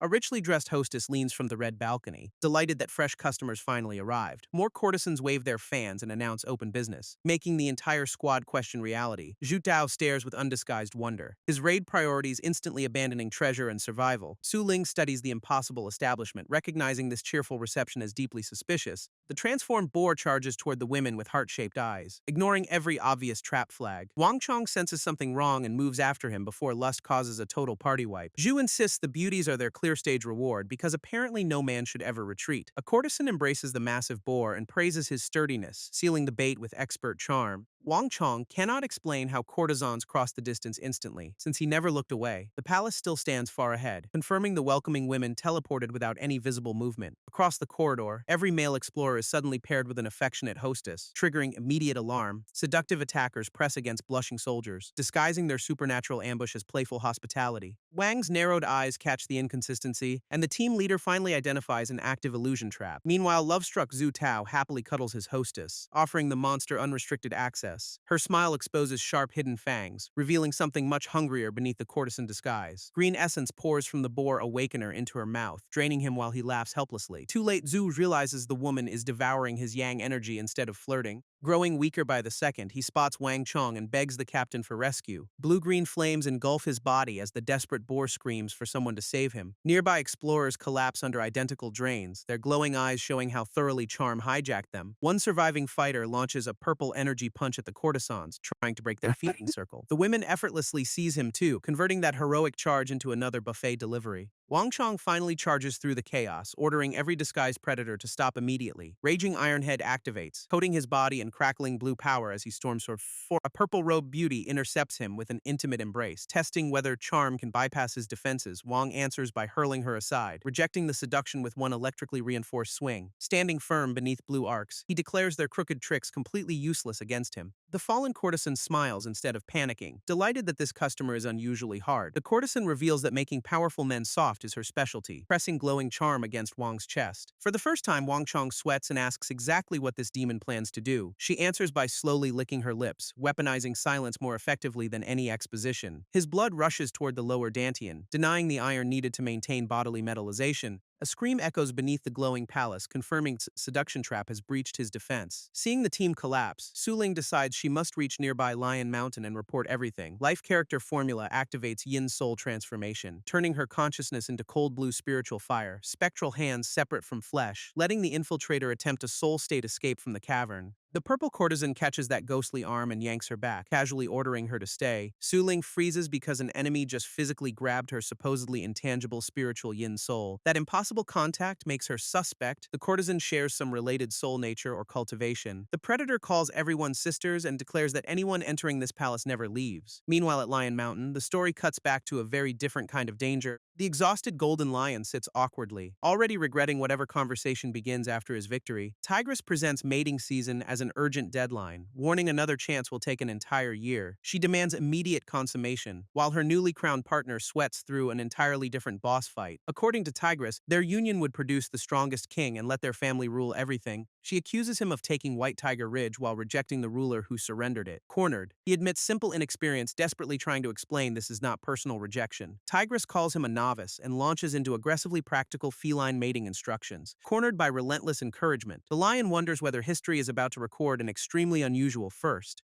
A sentient golden heart flame crashes into the chamber, yelling that its king faces an emergency. Tigress nearly blue screens because the candle talks. While the king urgently asks Xiao Zhu what happened, Xiao Zhu appears holding Xiao Ling's tiny blue heart flame, reporting that its condition is collapsing. The flickering soul fire is moments from extinguishing, turning a ridiculous romance interruption into real danger. Realizing Xiao Ling may die, the lion snaps fully alert and abandons every mating season distraction. Sacred fire manifestation technique activates, commanding the linked flame to reveal Xiao Ling's exact location. Tigress demands identities, while Xiao Zhu needles her king for leaving this suspiciously unexplained. Ignoring the interrogation, he focuses completely on the trembling flame's directional pull alone. The signal drifts toward Red Umbrella ruins, forcing another immediate trip down Lion Mountain. System consumes one Yang body fragment, finally spending a piece of that precious transformation currency. Golden light rebuilds him into a muscular humanoid lion, armored and crackling with purple lightning. Tigress stares at her transformed darling, watching the feline romance root mutate before her eyes. She recognizes human transformation technique, a path opposite White Tiger Ridge's pursuit of divine beast evolution. He orders Tigress to wait and take Xiaozu, promising he will return after the rescue. Watching them leave, Tigress decides ordinary courtship failed and plans a full infatuation campaign. Then loyalty wins over jealousy, and she resolves to help save the endangered woman too. Inside the ruins, the purple courtesan flies away while dragging Xiaoling's captured yin soul. Shen Shuangshuang spots her senior overhead and immediately shouts, refusing to let the demon escape. Her hand sees a weapon's handle, launching the rescue attempt before the soul vanishes deeper. Shen Shuangshuang grabs her senior's hand and gets dragged skyward, refusing to abandon the rescue. Below them, the drained men remain crumpled beside the glowing pleasure palace like discarded loot. Shen lands inside and immediately follows, choosing the demon's home turf over helpless spectating. The palace courtesans welcome both intruders as honored ladies, surrounding them with weaponized hospitality. They pinch Su Ling's cheeks and tease her youth, apparently forgetting their captive has teeth. The senior suddenly senses someone familiar above, and her playful captors completely miss the switch. On an upper balcony waits the black-robed courtesan, calmly watching her old enemy arrive. Recognition lands on the demon's face, turning that lazy stare into sharp suspicion. Her composure instantly cracks because the woman she remembers should never have reached this place. Su Ling confirms the feeling is mutual, glaring upward like this rematch was personally scheduled. Without hesitating, she activates killing character formula, flooding her eyes with brutal crimson intent. Chi wraps around Shen's blade, transforming an ordinary weapon into a glowing execution tool. The courtesan answers with illusory transformation, red-black energy boiling around her entire body. Now fully enraged, Su Ling launches forward through spiraling violet power without defensive caution. Both women rocket across the palace and collide, starting a rematch at absurd speed. Their faces stop inches apart, and the courtesan spits disbelief that her target still lives. She calls Su Ling insanely persistent, almost amused that revenge followed her into this den. Su demands Lion Mountain's blood debt, while the demon claims intruders deserve vengeance instead. Their exchanges become unreadable streaks, leaving Shen unable to follow even one complete attack. Shen finally realizes her senior is an awakener, and apparently an outrageously powerful one. Terrified attendants beg the duelists to stop, warning their chaos could awaken the palace master. A single command booms from above, freezing the entire pleasure palace beneath absolute authority.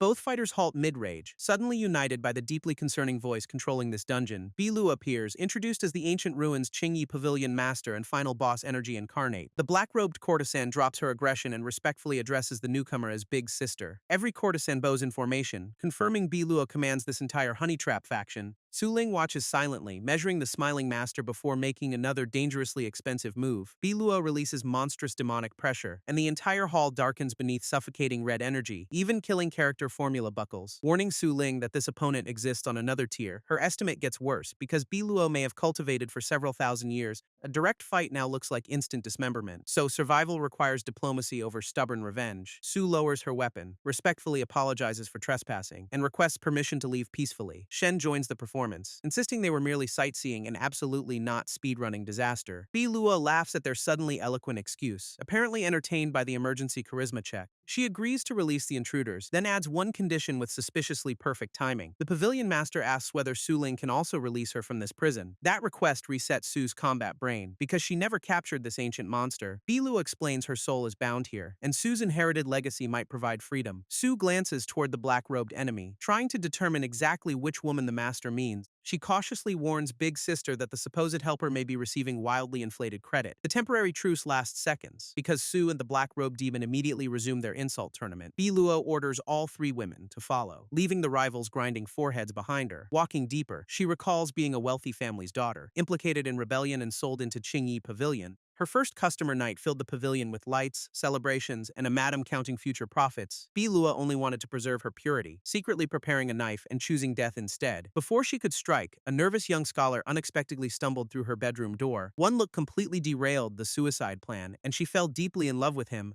He also came from prominence, but treacherous classmates delivered him for a supposed luck-enhancing virginity ritual. Instead of touching her, the scholar kept respectful distance, instantly proving better than his companions. They traded poems, discussed past and present, then played music together through the entire night. His knowledge, sciences, and 6 gentlemanly arts made him dangerously perfect romance protagonist material. Biluo's guarded heart surrendered quietly, turning one respectful conversation into genuine devotion. The scholar promised redemption, a grand marriage procession, and a peaceful life together afterward. Their imagined future becomes pure happiness, sealed by an embrace that finally makes hope believable. Short on money and examination time, he borrowed funds and paid the madam to reserve her. After several days, he gifted his family's universe brocade umbrella as a token before leaving. The madam broke her promise, arguing Biluo had already lost purity and should keep serving. Resistance turned violent, leaving one customer sprawled across the floor among shattered dishes. Bruised and holding a bloody blade, she recognized the tragedy closing around her. With execution seemingly inevitable, Biluo raised the knife toward her own throat again. Her blood splashed the spiritual umbrella, and concentrated resentment corrupted the family heirloom into an evil spirit. That crimson umbrella spirit became Chi-Luo, finally revealing the weapon's horrifying origin story. Su understands the haunting, but asks what happened next and how Biluo became a yin soul. Chi-Luo answers for her, revealing the scholar eventually returned and kept his promise. He topped both civil and martial examinations, defended the Southwest, and became a celebrated general. Learning Biluo died for love shattered him, replacing triumph with a very personal crusade. The grieving general returned to Qingyi Pavilion and slaughtered everyone responsible without mercy. Then he burned the entire pavilion, closing its business permanently with maximum dramatic overkill. Guided by a high monk, he sealed the ruins in bronze as one enormous natural coffin. A wordless celestial book became the formation I, protecting Biluo's preserved body. The formation prevented decay perfectly, but also imprisoned her soul inside the supernatural vault. Her scholar spent the rest of his life obsessively hunting for any resurrection method. He found nothing before death, leaving devotion, regret, and one undefeated impossible quest. When spiritual energy revived, Bilu abandoned her body and awakened as an earthbound yin spirit. Su then remembers the attendants outside and asks whether those cheerful sisters share this fate. They were sacrifices offered by the scholar, souls now trapped as extensions gathering yang energy. Su appreciates the shocking honesty, while visibly reconsidering every sympathetic assumption she just made. She explains earthbound spirits grow from resentment or unfinished wishes, then offers to fulfill Biluo's wish. Her direct question cuts deeper than combat, asking whether Biluo wants to see him again. The pavilion master refuses immediately, her flat answer carrying several thousand years of pain. Thousands of years erased Biluo's interest in men, romance, and reopening that ancient emotional save file. Her actual wish is simple: remove the wordless celestial book and break the binding formation. Freedom earns the book for Lion Mountain's king. Plus, Biluo jokingly offers herself as his wife. Su freezes because this ancient ghost somehow already knows exactly which king she serves. Biluo explains Chiluo was born from her own anger and bitter resentment. Every experience and bloodstain Chiluo carries remains connected to the pavilion master herself. From one angle, the umbrella spirit is simply another version of Biluo walking independently. Su counters that Chiluo attacked Lion Mountain, making this favor request outrageously shameless. Biluo refuses judgment, arguing Chiluo merely defended her cave from invading mountain forces. The reminder that these ghosts lived here first leaves Su Ling briefly out-argued. With enemies multiplying everywhere, Biluo suggests turning swords into jade and ending the feud. Su accepts the peace attempt and approaches the blue coffin, ready to remove its formation core. Something unexpected near the preserved body makes both Su and Shen stop dead. Biluo's corpse remains stunningly lifelike, appearing warm enough to breathe despite millennia underground. Behind them, both spirits tease Su for acting coy, while she denies enjoying anything. She ignores the trolling, extends her spectral hand, and tries simply grabbing the celestial book. Her fingers pass through empty air, with the glowing projection vanishing at first contact. Su stares at the missing book, realizing this supposedly simple quest contains another trap. The book immediately reappears inside the coffin, behaving like a mirage rather than matter. Biluo watches without explanation. While both explorers silently troubleshoot the impossible pickup mechanic, Biluo fastpalms and explains the book must be reached through Su Ling's inherited soul technique, existing between life and death. It requires her heritage's radiant soul transformation to become tangible. One tiny problem remains. Su can transform herself, but has never transformed another object. Before anyone solves that puzzle, cracks spread across the chamber as ancient defenses awaken. Chiluo reminds everyone that disturbing the formation automatically activates every relic's defense mechanism. Su and Shen panic because nobody mentioned extra traps before they touched the boss objective. Biluo casually admits ignorance, since nobody reached her body throughout several thousand quiet years. Her sisters drained every outsider long before approach, making this the formation's first live test. A trembling clawed hand rises behind them, signaling that the preserved defenders are entering berserk mode. The courtesan's eyes ignite red, their playful hospitality overwritten by vicious formation programming. Chiluo finally identifies the mechanism, exactly as one possessed attendant unleashes a monstrous roar. Every maid stampedes toward the coffin, turning the chamber into a sudden supernatural mob fight. Su reaches for Shen and orders her back, refusing to let the rookie become spirit food. Chiluo swings her umbrella through the charging crowd, scattering multiple attackers away from both explorers. Shen plants her feet and fires twin chi shots, contributing ranged support through the chaos. One maid absorbs the blue blast into her mouth, proving normal damage cannot solve this encounter. Another possessed courtesan lunges from behind Shen, fangs out and targeting the distracted gunner. Her bite nearly connects, turning one missed flank check into an immediate fatal threat. Chilua intercepts with an umbrella smash, blasting the attacker away and saving Shen again. She demands Bilua control her own maids because friendly reinforcements should not eat the guests. Bilua admits the formation eye suppresses them completely, leaving no direct control over the Berserk sisters. Another maid snarls forward, confirming diplomacy remains disabled until someone breaks the celestial barrier. Chilua blames Su's disaster magnetism, then boasts her umbrella can gather every attacker instantly. Bilua assigns the umbrella spirit to crowd control and tells Su to attempt retrieval again. Su accepts, resetting her focus while the possessed mob keeps clawing closer nearby. Chilua holds the doorway, buying her stubborn rival one clean attempt at the coffin. Back at the platform, the wordless book hovers upright, challenging Su to distinguish reality from projection. She studies its unstable presence, searching beyond ordinary sight for the formation's genuine core. Her heritage blurs reality and fantasy, exposing a radiant spirit layer overlapping B. Luo's preserved body. Golden sight locks onto the hidden target, and Su finally recognizes the authentic celestial book. The true formation eye lies within B. Luo's body. Centered beneath the glowing abdomen, Su announces the awful answer. The book is literally inside the pavilion master's belly. Chilua recoils in disbelief, because extraction now threatens the body she exists to protect. Bilua begs the spirit girl to remove it anyway, choosing freedom over perfect preservation. Chilua refuses, terrified any damage will destroy her sister's remaining chance at rebirth.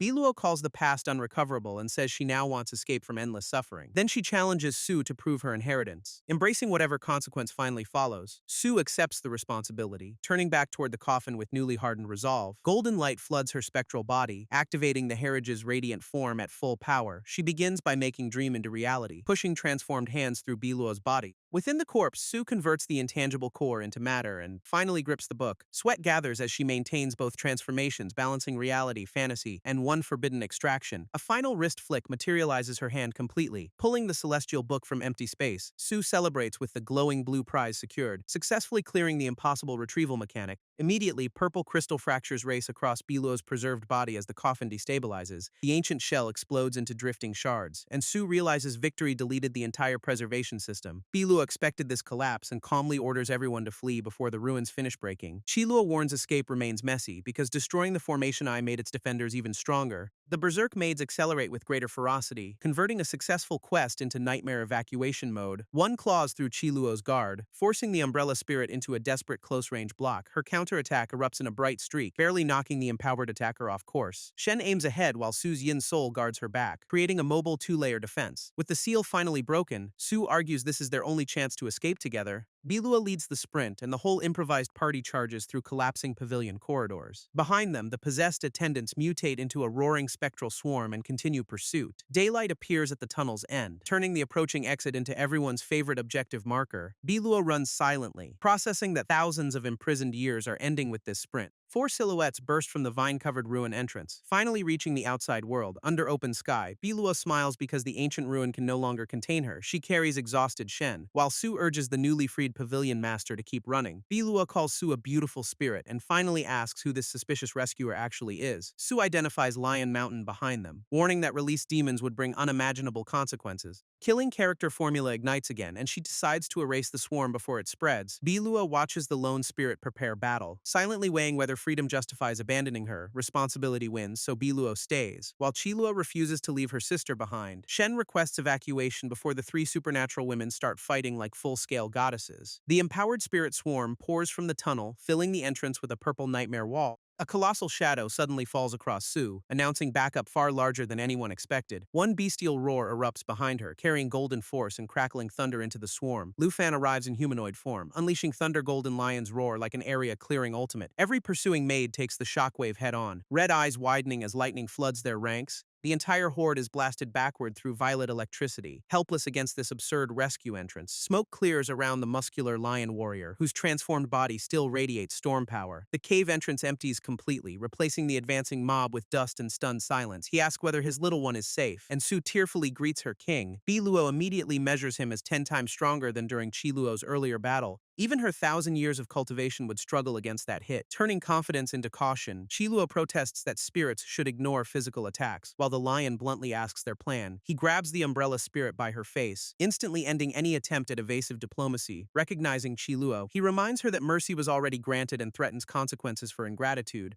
Yanbilua bows formally, introducing herself as a humble servant paying respects to the great king. Still palming Chilua's face, he pauses over Su's affectionate title and the unexpected newcomer. He asks what happened to Shao Xiaoling and demands the elegant stranger's complete identity. The explanation clicks. This woman is the actual owner behind the newly emerged Red Umbrella ruins. Bilua confirms every ancient ruin has an owner and secretly preserves a unique inheritance. Terrifying forest holds its coffin. Red Umbrella keeps the wordless scriptures, each transmitting ancient power. She identifies Lion Mountain as another ruin fed by earth energy, then asks which lineage he inherited. The question crashes his confidence, because the system hardly explains who originally owned this dungeon. He glances toward Xiaozhu for inherited knowledge, but her blank expression delivers absolutely nothing. Biluo moves on, warning revived ancient forces will inevitably clash for dominance during this chaos. Across distant forests, long-necked primordial beasts already rise, making that prediction feel extremely immediate. Su reports Changsheng Corporation is not alone. Ancient powers have infiltrated multiple human organizations. Strong organization grants exceptional awakeners the legendary Wu Jikidu inheritance, titles, ranks, and enhanced bodies. Maintaining cover prevented Su from contacting Wu Jikido's notorious inner gang. Leaving that faction unexamined, her king praises the infiltration and pats her head, instantly cashing out the mission's emotional reward. Strong organization caused fresh casualties and will not surrender quietly. With Lion Mountain now tangled inside, Biluo says their earth veins intertwine, warning that possessing treasure attracts blame even without wrongdoing. Chilua proposes the subtle strategy of slaughtering humanity because diplomacy apparently remains optional. The Lion counters with bullets, aircraft, tanks, and nuclear bombs, immediately deleting her confidence. Yan Bilua offers a smarter answer. She can conceal Lion Mountain's vulnerable earth energy veins. The lion's eyes widen at the offer because hiding an entire spiritual artery sounds wildly convenient. Bilua explains her barrier talent can wrap the land's veins and conceal every trace of flowing energy. He answers with a long silence, visibly calculating whether this ridiculously generous specialist can be trusted. Reading that hesitation, Bilua asks the white-haired girl to hand over the celestial book. She also seizes the crimson umbrella despite Chiluo's horrified protest, stacking every bargaining chip. Then the ancient ghost drops to her knees, making her sales pitch painfully official. Bilua requests service beneath the king beside his ethereal maiden, formally presenting herself for acceptance. The system detects a Millennium Ghost, Qiankun Brocade Umbrella, and wordless book offered as one absurd bundle. Chilua realizes her sister just traded her away. While the lion struggles to reject this loot, he recognizes master-level strategy. Bilua converted every useless possession into tribute for a powerful faction.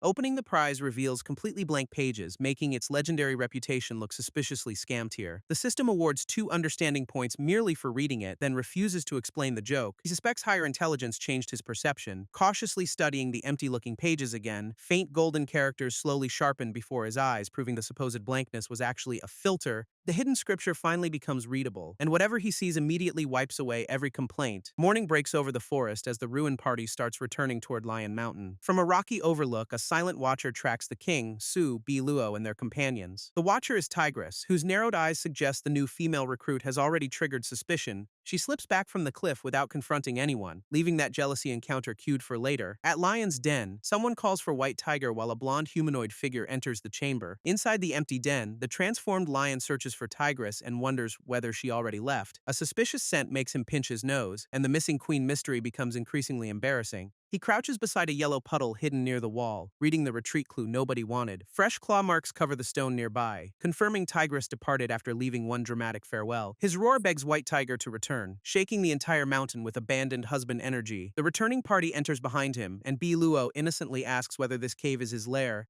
Panicking over the private mess, he physically ushers everyone outside and demands a less humiliating venue. Their baffled cry echoes across the forest, because the emergency relocation makes absolutely no sense. Outside, he introduces the newcomers as trusted allies and orders every follower to cooperate from now on. Big Bear immediately objects, warning that these glamorous ghosts look like pure trouble for the mountain. Chilua glares beneath the umbrella while the beast crowd loudly insists nobody should trust her. The king explains hostile factions covet Lion Mountain, and these barrier experts can hide its underground veins. Biluo downplays the technique, then reveals another ancient relic still waiting for its secrets to unfold. That surprise hook grabs his full attention. Because treasure coordinates beat another awkward loyalty debate, Chilua identifies it as Great Tandafa's burial ground, home of the legendary ancient Earth Formation Master. Su asks where this hidden relic is located, ready to turn the reunion into another expedition. The destination lies only 200 miles away, among towering blades of stone beyond Lion Mountain. Their route reaches the 800-mile Roaring River, an enormous golden waterway blocking the entire party. He cannot see a crossing and regrets leaving the flying parrot behind instead of bringing aerial reconnaissance. Bilua remembers no river here, but Shilua blames millennial spiritual revival for rewriting the landscape. Daylight prevents Sue from crossing as a ghost, so even her spirit build hits daytime restrictions. She volunteers to swim ahead and test the river's depth, addressing her king with determined confidence. Claiming she mastered swimming as a tiny tadpole, Sue marches toward the current without hesitation. She dives cleanly into the muddy river, leaving a white arc across the deceptively calm surface. The first strokes go smoothly, though the opaque golden water hides everything waiting beneath her. Big Bear asks why he cannot swim instead, insisting his own aquatic skills are equally legitimate. The lion rejects that application with one fourth-wall joke, sparing readers an unwanted bear swimsuit chapter. A gigantic reptilian shadow suddenly rises below Sue, transforming the depth test into a boss encounter. A violent whirlpool traps her above the approaching monster, its silhouette filling nearly the whole river. The current blasts Sue skyward, but escaping the water only places her directly above snapping jaws. A colossal crocodile lunges from below, opening a mouth large enough to delete her entire character slot. Everyone on shore freezes as the river monster nearly swallows their smallest scout in one bite. Biluo and Chilua stare in open shock, realizing this crossing has active defenses. The armored crocodile towers upright through the spray, absurdly huge even beside the surrounding mountains. Her king screams Xiaoling's name, instantly dropping every cautious thought about the river.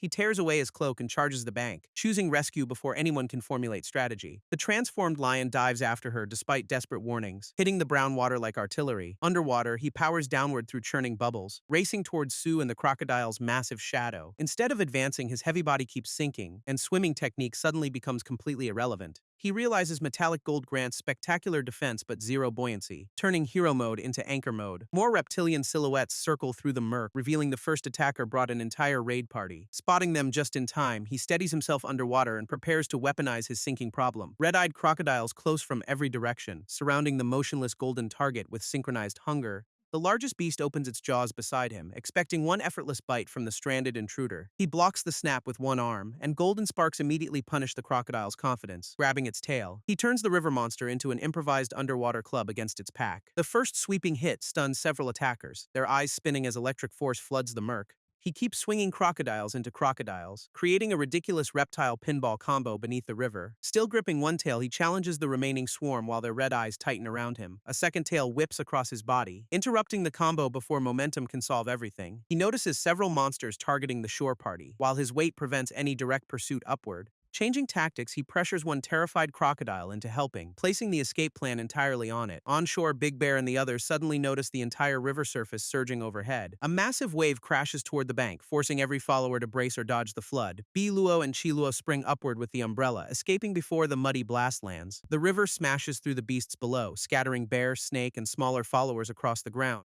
Perched safely in a tree, the Ghost Sisters spot something enormous moving inside the receding torrent. Biluo recognizes a Chinese alligator. Though its kaiju proportions make that label feel aggressively understated, several colossal alligators surge onto the bank, piling up where the expedition stood moments earlier. Deep below, their king remains submerged and silent, his rescue attempt apparently still unfinished. He punches his reluctant crocodile mount and orders it upward, but both bodies keep sinking together. The battered reptile finally starts swimming, hauling its golden passenger through the murky current. One giant alligator bursts onto shore roaring, giving the waiting followers a brand new close-range problem. Big Bear charges straight into its jaws and braces them apart with both arms. The bite pressure nearly folds him despite monstrous strength, forcing every muscle into emergency overtime. Biluo warns Chinese alligators bite with tons of force. While Bear angrily rejects her nickname, the Ghost Sisters float clear as another red-eyed alligator tears through the tree beneath them. Biluo binds its jaws shut with dark strands, explaining sealed lips become nearly impossible to reopen. Watching that trick, Big Bear instantly develops an idea far sneakier than wrestling another bite. He demands rope immediately, planning to tie the trapped monster before it recovers. Xiaoqing snaps at his panic and moves forward, clearly preparing a serpent-style restraint upgrade. Far underwater, a golden claw lands on something hard among the riverbed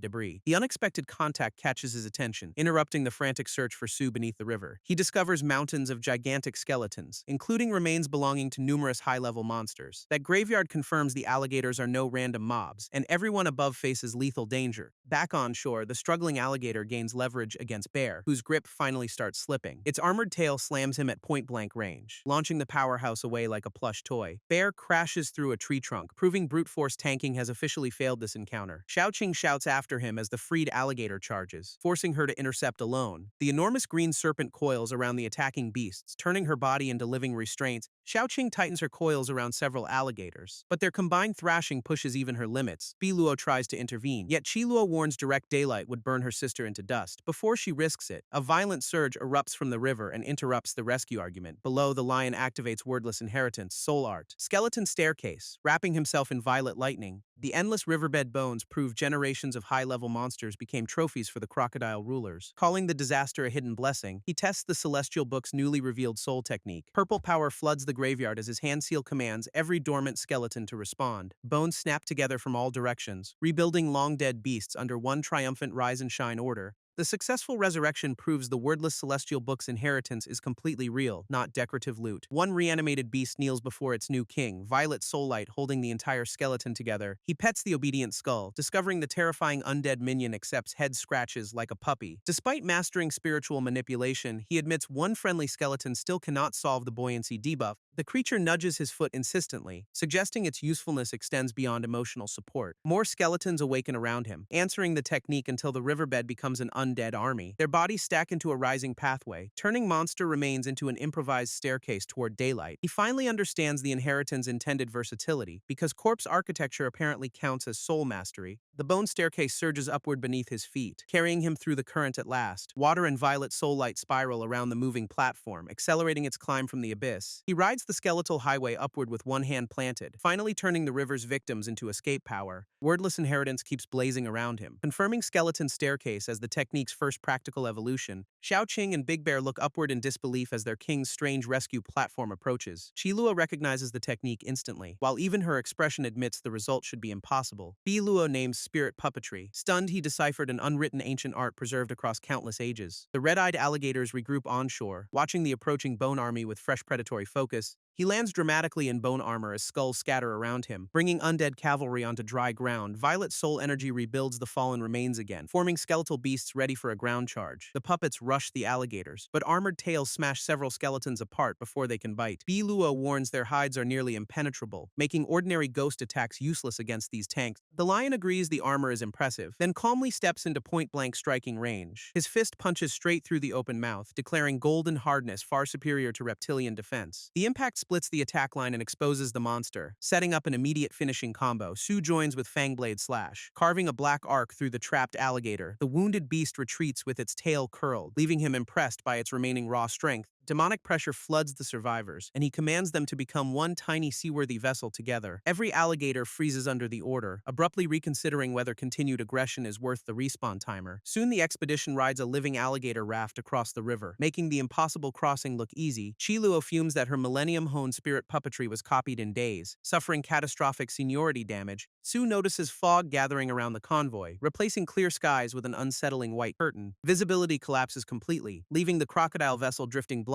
while everyone argues about mountain climbing. An unseen driver suddenly announces their arrival and stops the ride, confusing the entire expedition. Biluo explains the Kushan Mountains bury Earth formation ancestors, and their outer terrain hides behind layered defenses. Their raft has entered the first layer, a mystical mist formation wrapped around a needle-like peak. With visibility dangerously low, the lion orders the living raft toward shore before advancing farther. Big Bear volunteers to scout the route and leaps confidently toward what looks like solid land. He lands with a tremendous splash, discovering the supposed shore is actually more river. The mountain silhouette melts into darkness above him, proving the landscape itself can rewrite between steps. Bear panics as land becomes water again, realizing the formation has already hijacked basic geography. Biluo identifies an illusion and warns locating Kushan's ruins will be far harder than expected. The fake current drags Bear away, forcing the others to pull their stranded scout back aboard. As he stretches out a rescue arm, the lion notices the mist physically invading their space. Su recognizes the sensation first, her widening eyes suggesting this trap reaches beyond ordinary sight. She grabs his extended arm and warns the royal party that everything surrounding them is a mirage. The warning finally clicks for him, but understanding the trap does not immediately cancel it. Su compares it to the black mist guarding Spirit Flower Coffin, where illusion deaths kill minds for real. She orders everyone calm and says disrupting their internal spiritual energy flow can break the illusion. The party begins forcing that break, while their alligator transport displays hypnotized spiral eyes. The formation retaliates violently, blasting beasts, ghosts, and their king away from the shattered raft. Swept through phantom water, he calls for Su, Xiaoqing, and Big Bear by name. Those three answer nearby, barely keeping themselves above the raging illusion as the group scatters. Qilua screams for her sister, confirming Bilua has vanished somewhere inside the formation. The lion awakens beneath blooming peach trees, discovering the deadly mist has swapped chaos for suspicious paradise. Yan Bilua appears nearby, meaning the formation paired these two while scattering everyone else. She calmly adjusts her hair among drifting petals, looking far too comfortable inside enemy illusion territory. Her relaxed beauty leaves him momentarily stunned, though the gorgeous map clearly screams hidden boss fight. Biluo notices his stare and asks what troubles her new king. Breaking the awkward silence, he blurts out their location, then demands to know how they arrived and where everyone vanished. She admits this paradise could hide inside Kushan, or exist entirely within their manipulated imagination.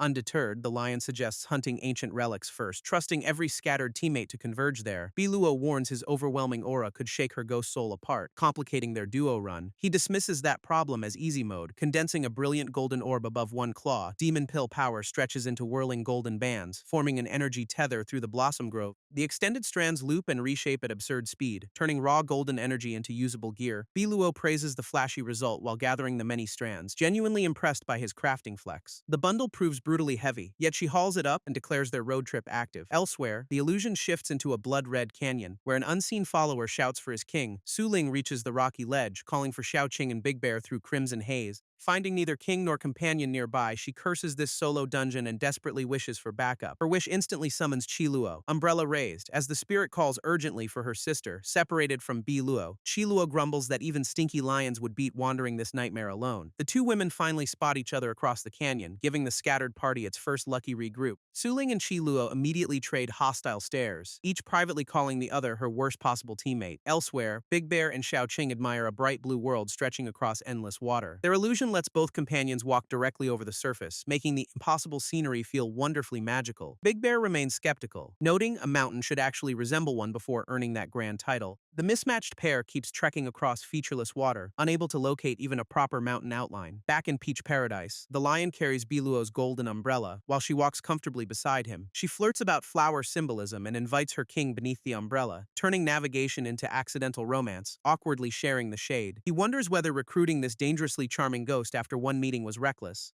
Biluo enjoys his gentlemanly umbrella service, while his blushing face confirms maximum social debuff. The mood breaks when he realizes they have walked forever. Yet the peach forest never ends. Biluo corrects him. The path is looping, and they have returned exactly where their trek began. She finds her previous tree scratch, originally left so Qilua could track their position. That repeated landmark confirms the peach forest is artificial, and the duo remains hard-trapped inside. The lion labels the formation a ghostly maze, finally treating its peaceful skin as genuine danger. Then an entire peach tree slides across their route, exposing how the map secretly rearranges itself. He grabs Biluo and dodges immediately, preventing the moving terrain from separating them again. She identifies an unusually mysterious ghost maze whose moving structure continuously disrupts their visual sense of direction. Thinking past vision, he reasons that biological movement naturally curves because left and right limbs never move identically. Without constant visual correction, walkers form a roughly 5-kilometer circle, yet their loop closed much sooner than physics allows. Therefore, the peach forest both hijacks direction and physically moves, stacking two navigation hacks into one brutal maze. He proposes smashing through the forest's shifting blockade with overwhelming speed, choosing raw stats over puzzle mechanics. Bilua urgently objects before her king can launch another classic charge-first strategy into unknown terrain. She catches his wrist and insists the maze cannot be defeated so simply, halting his sprint. As their hands connect, the illusion suddenly replaces his leonine face with a bewildered blonde human appearance. A transformed woman in white grabs his hand as someone calls out Biluo's name, deepening the identity glitch. The blonde human stumbles after her, while a startled voice recognizes him as its missing king. The woman instantly recoils and demands his identity, proving appearances and recognition no longer align. He studies unfamiliar human hands, struggling to answer while the maze scrambles body, memory, and certainty. Finally, he states his true name, Liu Fan, anchoring himself through the illusion's identity rewrite. Meanwhile, Su Ling and Qilua argue whether either has spotted their king or missing sister. Both answer no with synchronized irritation, turning their accidental reunion into immediate comedy aggro. Qilua presses Su Ling about the direction she came from, suspicious that she missed clues. Su Ling reports finding nothing and fires the same question back, equally annoyed and equally lost. Their scouting reports deadlock, so Chiluo ends negotiations and starts walking away alone. Su Ling snatches her wrist, protesting that simply abandoning the only teammate makes zero survival sense. Chiluo yanks forward and tells the soul cultivator to mind her business. Rejecting forced friendship, she remembers they were enemies moments ago and refuses to trust Lion Mountain's sudden cooperative patch. Chiluo leaves through the canyon without looking back, while Su Ling watches in baffled silence. The growing distance isolates them again, and the Crimson Maze happily swallows both separate routes. Alone, Chiluo admits Bilua already surrendered, leaving her unsure how to survive socially on Lion Mountain. Chiluo's isolation turns sinister as she imagines Lion Mountain's king and Su Ling dying inside the formation. She fantasizes about ruling the mountain beside Bilua afterward, complete with suspiciously romantic sister ambitions. Before the villain monologue finishes, Su Ling silently catches up behind her through the looping canyon. Chiluo spins around, furious that the same unwanted teammate has somehow appeared again. She finally suspects the valley itself loops, explaining why every solo escape route circles back. Su Ling confirms it with a drawn blade and closes distance, immediately putting Chiluo on defense. The soul cultivator marches ahead with weapon ready, watching the canyon and her sketchy companion simultaneously. Behind her, Chiluo raises a hidden knife, attempting to backstab her earlier thoughts heavily foreshadowed. Su Ling whirls first encounters from above, absolutely deleting the spirit's surprise attack advantage.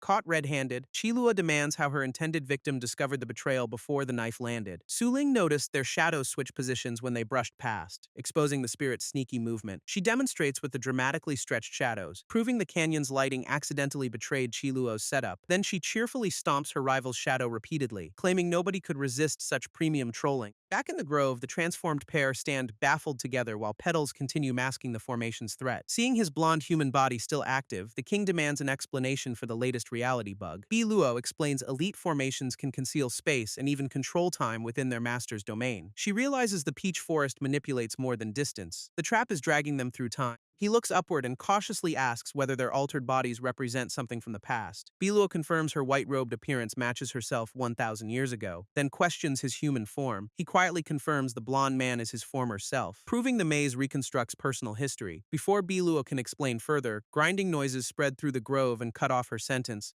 Massive roots tear free and crawl across the ground, transforming peaceful scenery into an active encounter. One peach trunk opens glowing violet eyes, confirming the moving forest now comes with hostile mobs. Every nearby tree sprouts jagged mouths and closes around the humanized pair, turning petals into an ambush arena. Surrounded, the former lion shields Biluo and urgently searches for any opening through the wooden ring. A towering tree monster lunges from directly ahead, forcing him to confront the maze without his usual body. He attempts Golden Lion's Roar anyway, shouting the signature move like confidence alone can restore lost stats. The tree simply swats him sideways, and Biluo's alarmed praise lands with accidental comedy damage. Dazed from the failed attack, he realizes something unexpectedly soft cushioned his crash landing. He discovers Biluo underneath him, leaving both transformed allies blushing harder than the combat requires. She explains the formation restored their former cultivation levels too, making his human past self effectively ordinary. Biluo winces from the impact, revealing the rescue cost her already weakened historical body real pain. He notices her injured shoulder and supports her upright, confused why she protected him despite danger. Knowing he is currently ordinary, he asks why she risked herself instead of preserving her ghost power. She answers that serving her king is duty. In death, his ghost servant, in life completely his person. The openly devoted confession leaves him speechless, briefly freezing the usually unflappable ruler's dialogue options. Another murderous peach tree swings a heavy branch at his exposed back before romance can continue.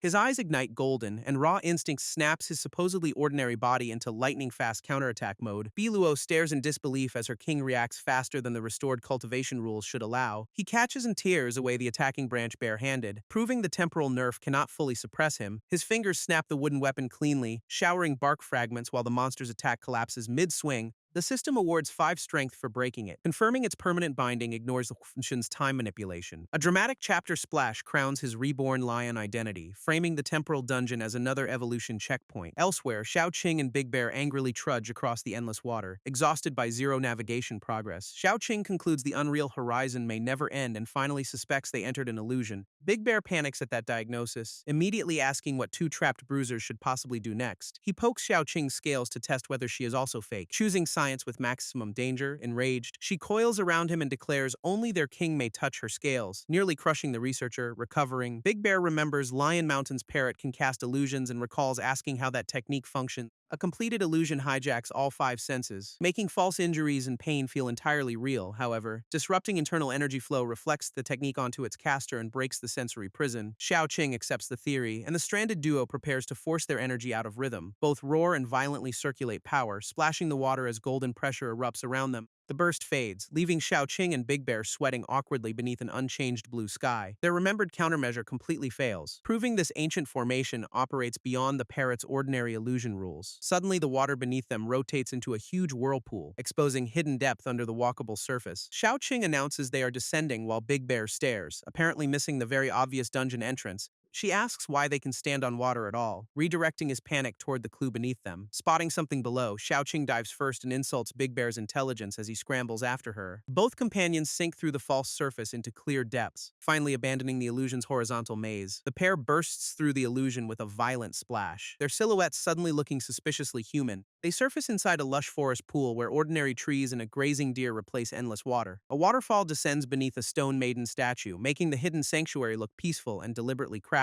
Big Bear rises as a muscular human and admires the scenery, then notices Xiaoqing nearby. His expression jumps from wonder to alarm as the transformation's embarrassing wardrobe problem finally registers. Xiaoqing emerges as a green-haired human woman, equally stunned by her unfamiliar body and missing scales. Big Bear wonders whether this attractive human form is another illusion, activating maximum suspicion slightly too late. She hesitantly confirms the change is real, blushing as she processes exactly what the formation removed. Xiaoqing shouts that she became human, her surprise echoing across the previously serene waterfall basin. Without his fur, Big Bear complains the air feels freezing, ignoring the more immediate social crisis. He starts climbing ashore unclothed, prompting Xiaoqing to realize exactly what is entering her view. She explosively launches the perceived pervert away, ending his shore attempt with one furious counterattack. Big Bear crashes face first onto land while Xiaoqing's follow-up rage leaves his dignity critically damaged. From the dirt, he protests that neither has clothes, correctly identifying the problem but worsening the mood. Xiaoqing pauses, still blushing. Because the bear's awkward argument is unfortunately completely valid, Big Bear quickly fashions a leaf skirt, choosing primitive equipment to block everyone's view and restore basic decency. Calling humanity inconvenient, Xiaoqing activates dragon transformation. Scales growth and forms a sleek protective scale covering. Big Bear approves the workaround and decides his beast transformation should solve the same clothing problem. He activates beast transformation, fur growth, confidently channeling power while expecting a full-body wardrobe upgrade. The spell grows fur only in hilariously inconvenient patches, leaving Xiaoqing speechless at his failed loadout. Xiaoqing orders Big Bear to stop growing those grotesque patches, physically cringing at his cursed customization.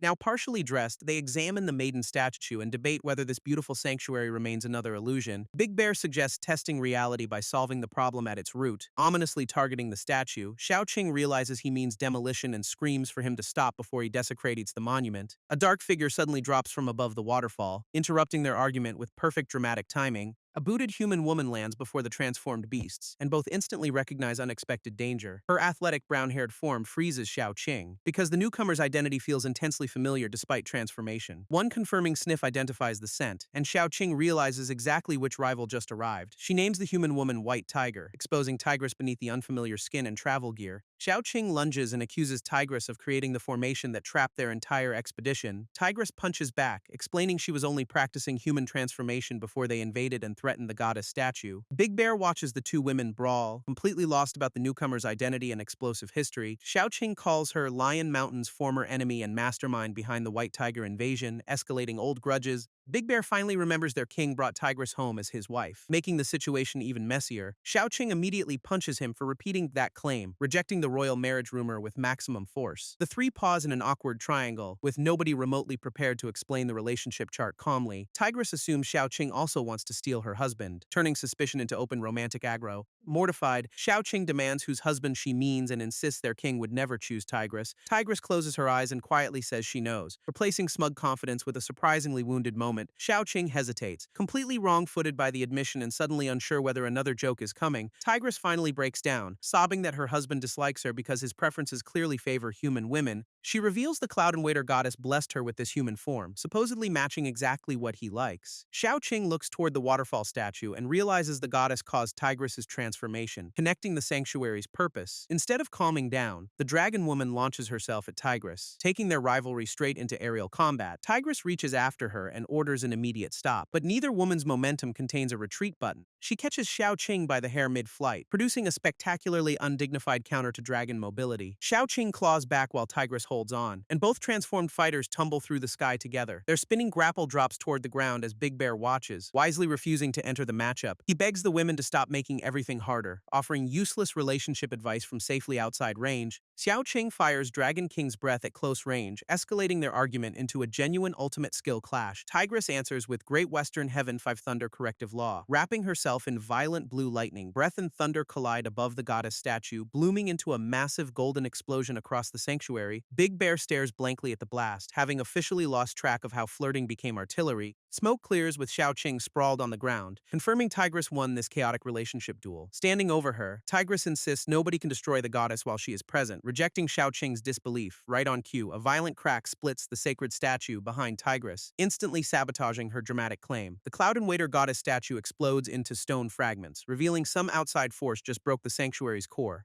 Beyond the collapsing peach forest, the blonde human reaches open ground and declares the looping maze finished. His golden lion body and B. Luo's red-robed form return together. Confirming the temporal layer has shattered, Big Bear spots his restored king and shouts in relief, finally linking the scattered party's escape routes. Tigress turns toward the restored lion and joyfully calls him husband, instantly forgetting the wrecked sanctuary. Exhausted Xiao Qing looks up at her king, then wonders who he truly is beneath every transformation.